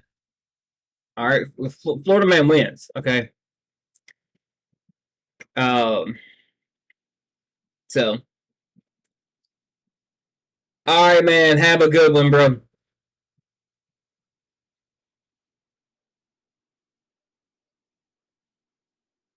So, what was I saying? Um, uh, reading damn chat got me messed up there. Let's see. Okay, so yeah, Batgirl. Okay, so I was not gonna watch the movie anyway, so I don't care. Is DC trying to course correct, right? And if they stopped that movie from coming out and they wasted $100 million, they just threw $100 million in the trash. That had to be a bad movie, right? It had to be fucking terrible. I think they were doing some multiverse shit that didn't make sense with it. That's why they got Michael Keaton's Batman and stuff like that in it. But like, I would love to have a copy of that movie, right? Just to see how bad it really is.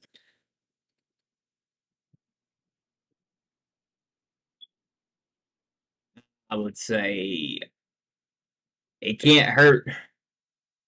But what they need to do is focus more on the fucking Joker type movies, right? Where they're telling a single story in a movie. Because I mean, I don't care either way. They're fucking up. As long as they're fucking up, they're gonna be Conan versus Eric. Hmm. I mean, I gotta give it to the dude with super strength. I mean, really, Conan's probably gonna win that fight against Eric, against Eric July. Yeah, Eric Conan might win that fight. Conan's like fucking He Man, but not quite as strong as He Man, but he don't have normal levels of strength. So, but I'll give it to Florida Man against Conan. Mm.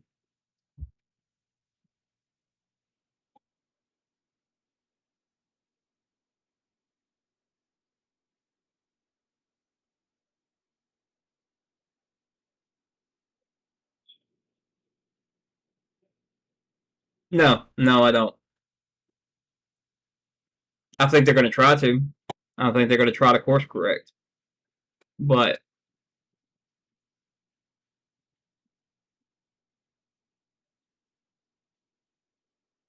I don't think they're going to be able to. They might fix themselves in the eyes of normies, but they won't fix themselves to us, to the fans.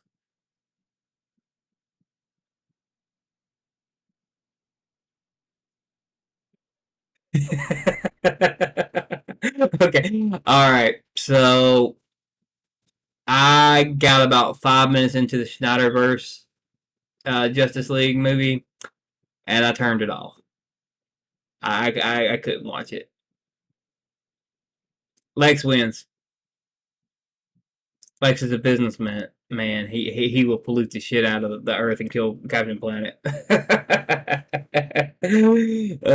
He'll dump toxic waste into fucking the rivers and kill Captain Planet. uh,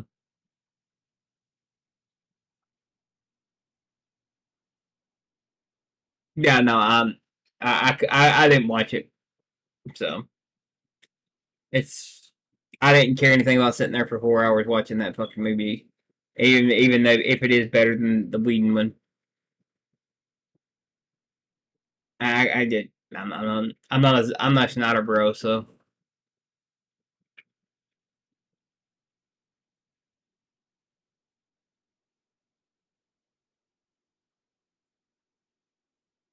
especially after the Geeks and Gamers thing, right? Like,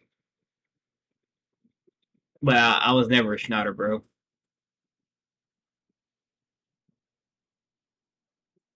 I've always hated the way he does comic book movies.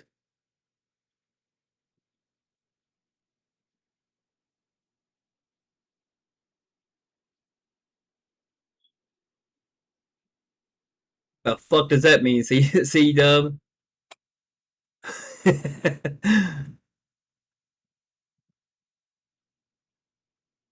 don't know. I don't know about that one, man. I don't know what that's supposed to mean. You see a bunch of emojis.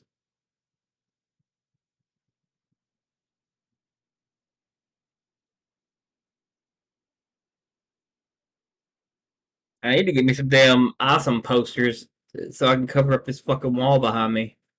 I keep staring at that fucking butterfly.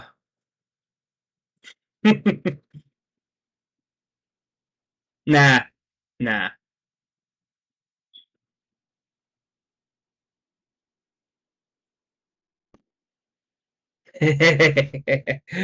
Oh, you know why they have it?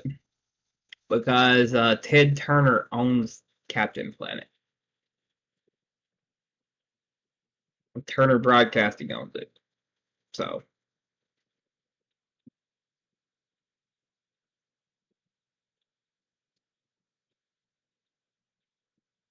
we're the Planeteers, and you can be one too.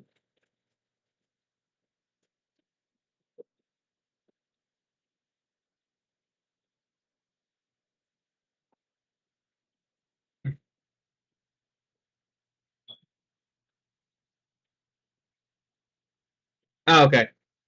All right. I thought you were talking about July.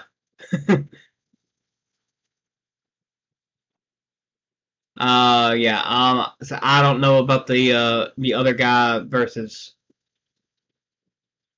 Conan. I just don't know him that well, so be I can't judge that one. So I'm gonna say Conan because I know what Conan can do. But Barbarian versus Amazing Swordsman and Enchantments. Oh, okay. I mean, most of Conan's enemies are like wizards and sorcerers and amazing swordsmen. So I don't know. Mm.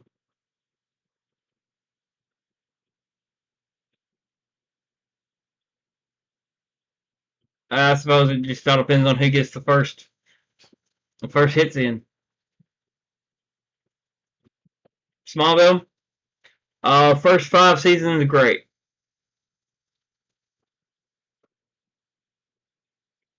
6 and after down.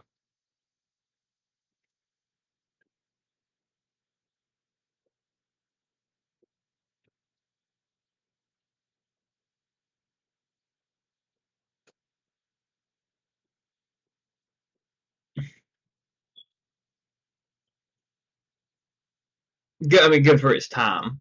I should say. Like it did not age well. But I've actually been listening to there's a podcast on YouTube. It's got Michael Rosenbaum and the dude that played Clark, Tom Welling, in Smallville, and they're going through and they're watching the episodes, right? So they're doing breakdowns of shit through the episodes and talking about them. So it's very interesting.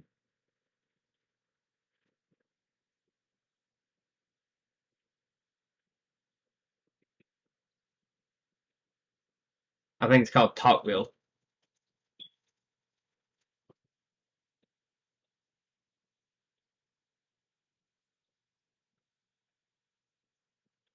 But yeah, I like the first 5 seasons.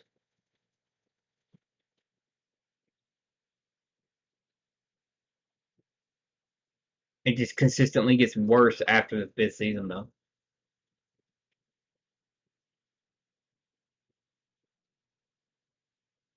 I can appreciate it because of the reverence for the characters, right?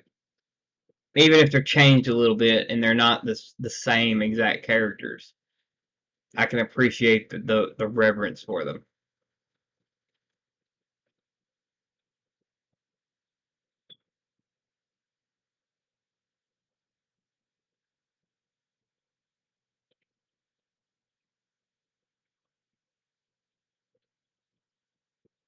Look, yes, the script was just horrible.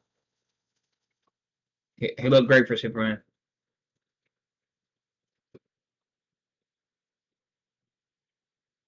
but I will say this: they have not picked a live action Supergirl that I have locked yet.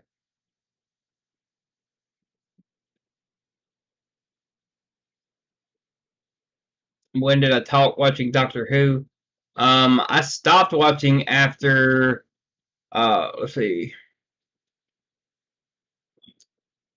after Clara died. That's where I stopped watching.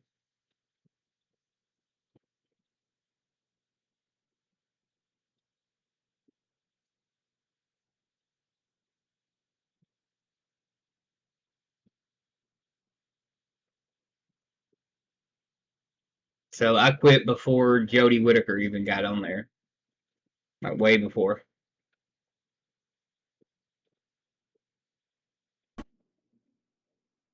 Yeah, when Clara got, yeah, exactly. No, he can't. Like, but again, I'm not a fucking Schneider bro, so you will rarely hear me say anything ever positive about Zack Snyder or any of his movies. I might talk about a scene in it or something like that was done well, or casting that was done well, but that'll be it. Like, I'm not gonna talk good about the writing. I'm not gonna talk good about his choices in certain to mix certain stories, which is stupid. Like, he needs to be fucking slapped for for Batman v Superman. He needs to be fucking slapped for that one. Just because of the fucking choices that he made in that damn movie. The Justice League should have happened way before Doomsday ever shows up. Okay? You can make an entire movie about Superman fighting Doomsday, or the Justice League getting their asses whooped by Doomsday, and then him showing up. 300 is the exception to this, okay? 300. Stargate, we talking movie or series?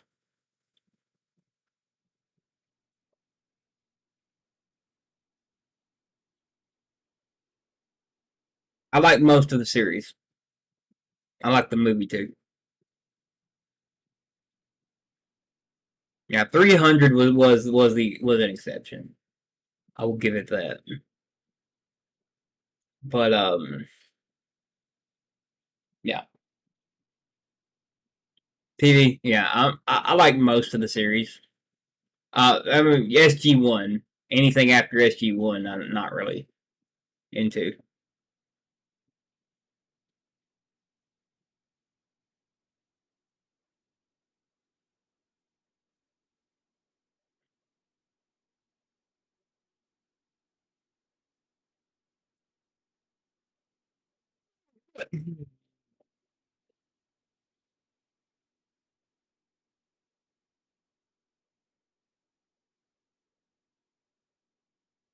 But like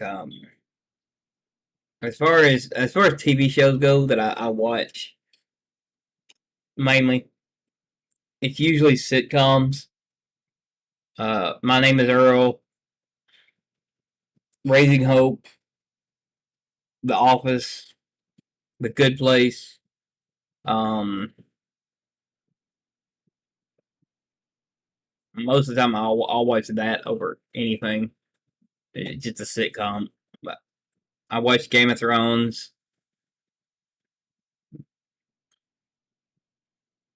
I'm probably not going to watch The Rings of Power because watching it will make me want to review it. um, and I don't want to. I don't want to do. This is not a negative review channel.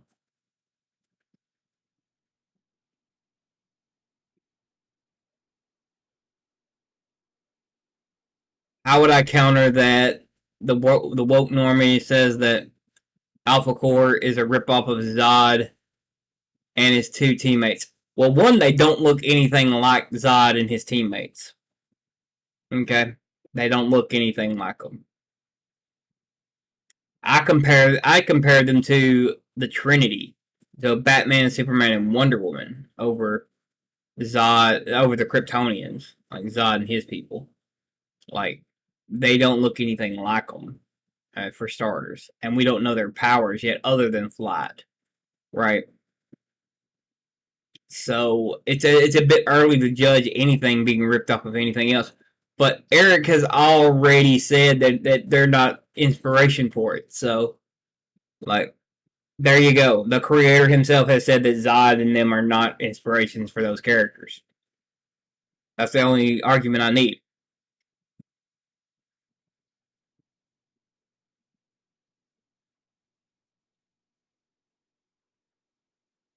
Like I saw some dude, the dude who actually posted that he's a YouTuber. He made a video about it. Uh, yeah, uh, yeah, that's my comparison. But like the way I see it, okay, so I'm not looking at I'm looking at everything, not just like them floating there in the air, looking down, arrogant, all that shit. Okay, I'm looking at every fucking thing. The colors they're wearing, everything. Okay, so one, they look like they kind of look like they're military. Okay, yes, that is a distinction between that Zod was former military. Zod was Kryptonian military, but these characters are not like I said, I think the big guy is a Superman allegory. Sure, he's probably like the Superman of this world. Um, the girl can't fly. Like she does not have the. I don't think she has the ability to fly. Nobody's read the book. They've just seen the pictures and they said it's a ripoff. They don't know what they're talking about. Yeah, exactly. Um, but the girl looks like Viper from Marvel. Like she favors like that. That's what she makes me think of is Viper. So that is not the same kind of character, right? That's the green is not your average green color. Okay, that is Chris Redfield green. Okay, because Eric's a Resident Evil fan. That's Chris Redfield green. Like I recognize that color. I've worn that color. Right? I've cosplayed Chris Redfield. So like I know that color. And I know that Eric is a fan of Resident Evil. Alpha Core, Alpha Team. You know, that's where I'm leaning towards his inspiration is from with him. Is Resident Evil.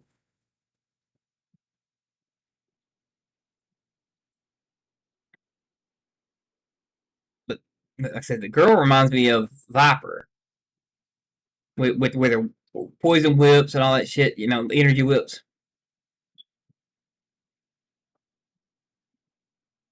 Oh yeah, yeah. Well, that's the thing is, there's plenty new under the sun. If you ever watch any anime, there's plenty new. Like watch My Hero Academia if you think the creativity's dead. That's my oh shit. I'm alive. My camera got knocked over. Mm. Okay, there we go. What's up? Sorry if that's loud. I, I can hear it on my end. Okay, there we go. Nope. Nope. Mm, okay. Let's kill that. Yeah, anybody that says that there's nothing new has never seen fucking anime before. Oh, not man.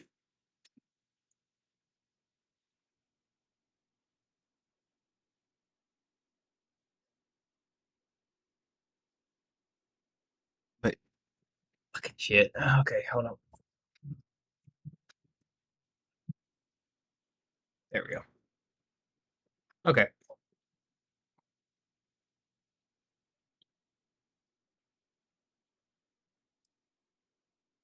but yeah, I mean,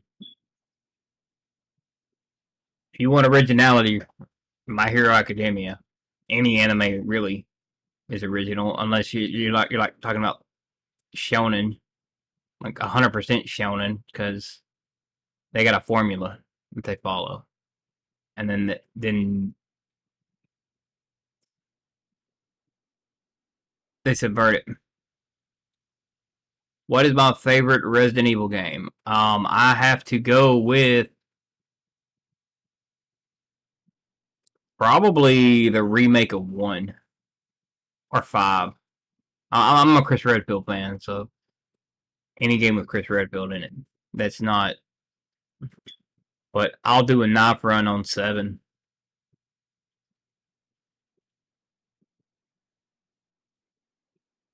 I was actually doing that like a month ago, just trying to do a fucking knife run.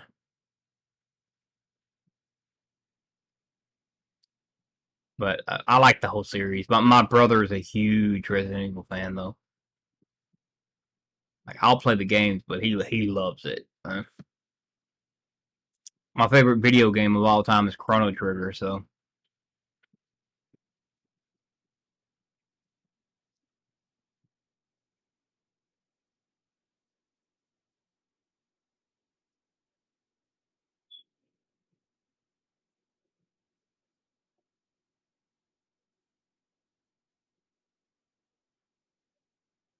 no, I didn't like 4.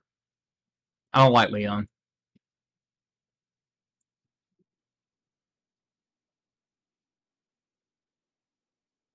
I am not a Leon fan. Chris and Jill, Chris, Jill, Wesker, Claire.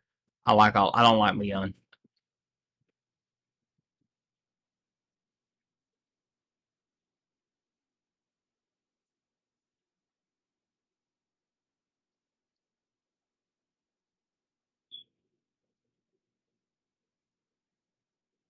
But what game have I played the most of Resident Evil is Resident Evil 2 on Nintendo 64.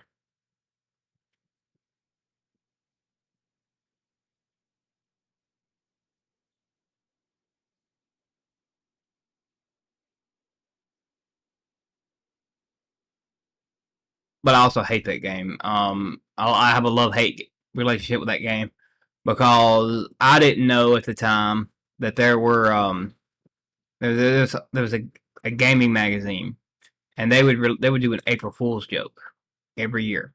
I didn't know this, so one of their articles was an April Fool's joke, and they were talking about on the 64 version of uh, Resident Evil Resident Evil 2, you could unlock Akuma from Street Fighter.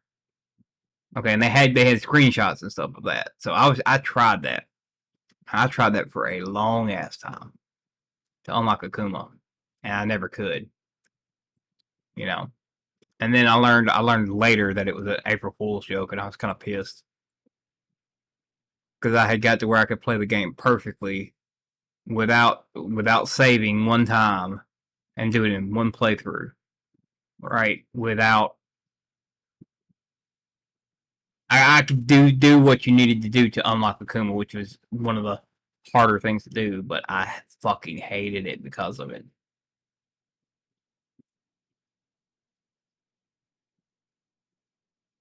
I've never played that one. I was watching Ronan the Crusader play it, and I kept telling him to knock the bosses, right? To just go ham and fucking knock them. And if you hang around in the chat in the future, you'll meet him. Ronan the Crusader in the pulp, like the band, the pulp, band pulp,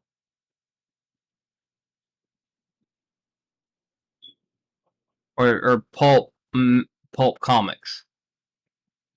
Or what are we talking about?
Yeah, because it goes in circles.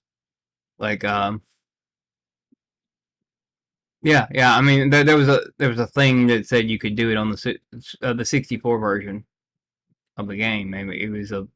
I mean, it looked legit. Somebody had screenshots and everything from, and it was in a gaming magazine. And I didn't know that this gaming magazine was notorious for an April Fool's joke every year. I was trying to do it. I tried to do it. I mean, I got it to where I was doing it, and then it wouldn't unlock, and I was getting pissed off about it. And I'm like, okay, let me look into this. This is before I had internet. Okay, so I couldn't just look and say, hey, this is a hoax, right? And I didn't buy the book every single month to find out. Like I said, I didn't know. And this is back when cheat codes were a thing. When you could buy a big book full of cheat codes for every video game that had cheat codes at the time. But I got into where I could get an S rank without saves and just get through it in one playthrough in 2 hours. Like that was the conditions you had to meet, and it's like you couldn't use anything bigger than a pistol or something like I can't remember the exact way that they had it. Pulp comics and okay, yeah. Um, I haven't read too many. Like I like Call of Cthulhu and stuff like that. So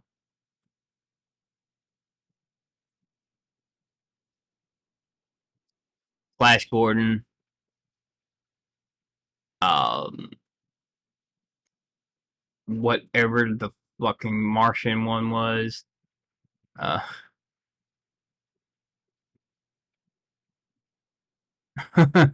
um, well, if you play the Power Rangers fighting game on PlayStation, they've actually got Street Fighter characters in that, and Ryu and Chun Li get Ranger forms.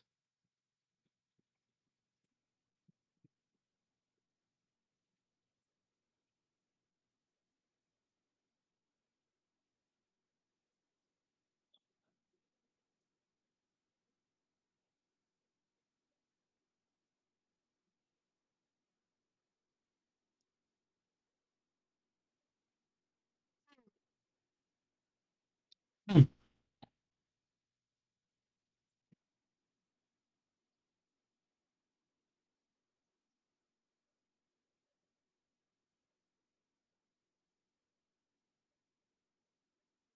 Yes, I watched all the way through In Space,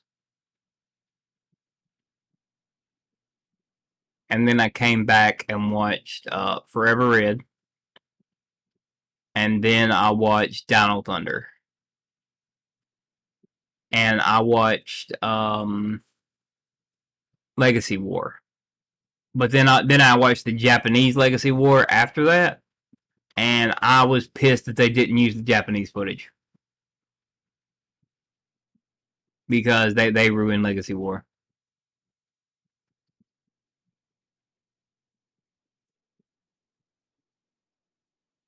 They just shit all over Legacy War. So like I mean, I don't know if you've seen my print here, but this is the start prototype for a helmet. It's a Green Ranger Shredder.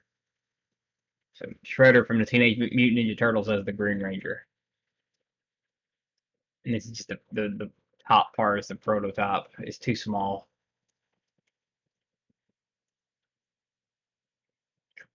Um, and I did read the Power Ranger Boom comics for a little while, and I have met all of the actors who played the original Mighty Morphin Rangers, except for Kimberly and of course, the girl who played Trini, she's dead. So I haven't, you know, but I met all of them except for Amy Jo Johnson at conventions. So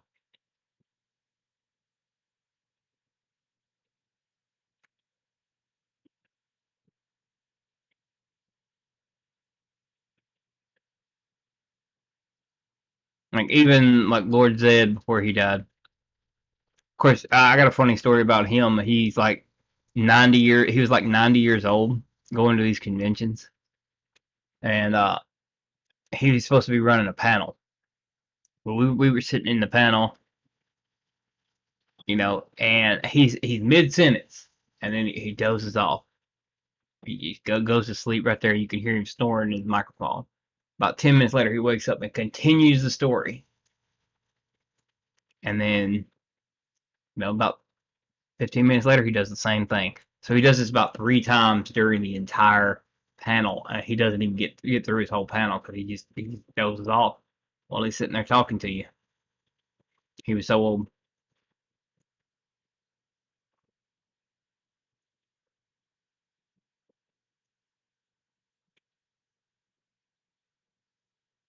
Man, this is the voice actor for Lord Zed, not the guy in the costume. Um, I met the American actress who played like Rita in the second season when she comes back.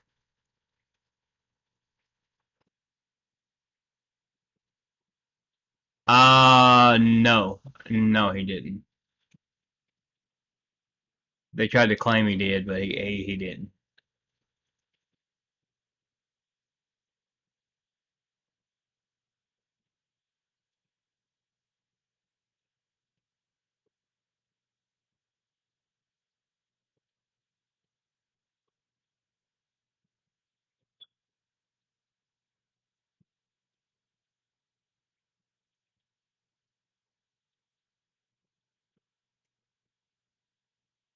Which also St. John's cool as shit. He was there, and it was supposed to be the first convention that him and Jason David Frank were at together in the entire time because they've hated each other forever, and they were supposed to be at the same convention. Well, JDF doesn't show up. Uh, the Green Ranger doesn't show up, but also St. John does. So he's sitting there. He don't give a fuck about COVID. Don't give a flying fuck about it, right? He's just sitting there just chilling, you know. And I talked to him for about 10, 20 minutes, you know. Um, but it was him and I don't remember the other celebrities that were there, but it was supposed to be, you know, a big event because it was supposed to be him and JDF were supposed to be there. Well, JDF shows up the next year after that, and he shows up a day and a half late. He shows up at 12, but he sits at his booth. He doesn't do a panel. He doesn't do anything. He sits at his booth for 6 fucking hours signing autographs because he's late, which was awesome. But I mean, at the same time, and JDF here's something about JDF. He does not want people making money off of his autograph, so he will personalize it to you. If you are a store, okay, if you are a comic book store or whatever, you run that, you get his autograph, it's going to be signed to your store, so you can't sell it.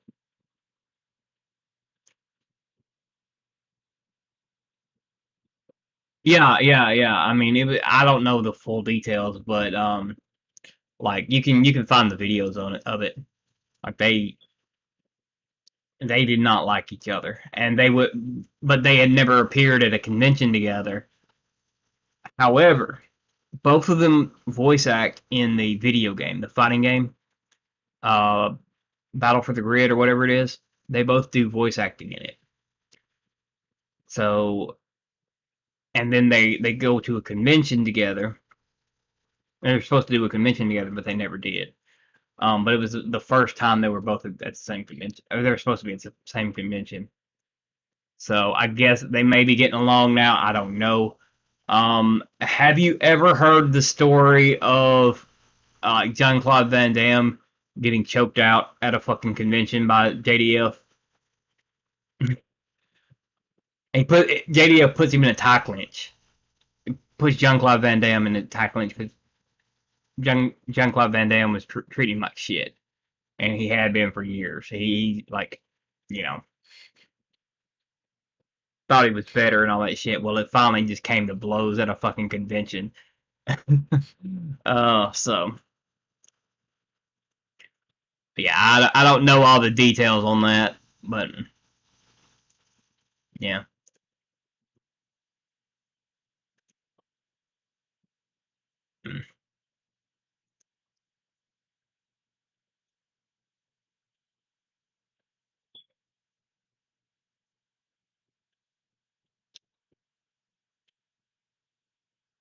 But anyway, it's about 1:40 in the morning for me, so I'm gonna call it here because I've got to do I do the show every day. If y'all don't know, I do it every single day, no matter what.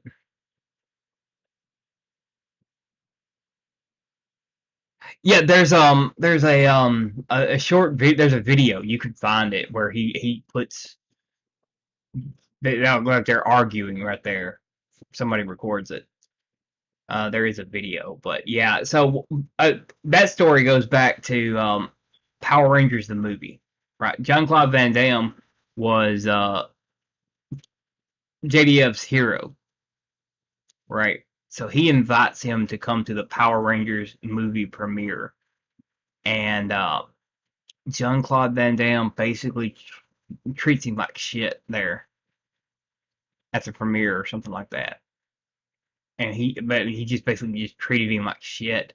So that's what made JDF realize that he's got to treat his fans well, right, extremely well because of how he was treated by JDF by Jean Claude Van Damme. And then like 20 years later, 20 or something, it was a little bit it was before COVID. Like this is way before a little bit before COVID. But anyway, so they're at the same convention, and this is the first time they've been in anything together since. And Jean Claude Van Damme was talking shit before this. He's talking a lot of shit before this, cause JDF offered to fight Van Damme in an MMA match, basically, because JDF is into MMA, like hardcore into MMA. So he offered to fight him, you know, just try to put all the rivalry shit, put all the shit behind them. But Jean Claude Van Damme was just talking shit, and then I don't know. I think if I remember correctly, he tried to put his hands on JDF, and JDF just puts him in a fucking tie clinch and just ends it right there. Just ends that fucking fight real quick. Like it was over so quick, dude. Like I think Jean Claude Van Damme was working on some reality show or some shit, so he was trying to start drama at the convention, and it was funny as shit to watch. But yeah, I'm gonna go after telling that story. You can look up the video. There was a video on YouTube. I don't know where it is now. You gotta look for it, but look up JDF versus Jean Claude Van Damme, and you'll hear all the stories and stuff like that between it. If you do that. But anyway, I will see y'all tomorrow. Have a good one. Rock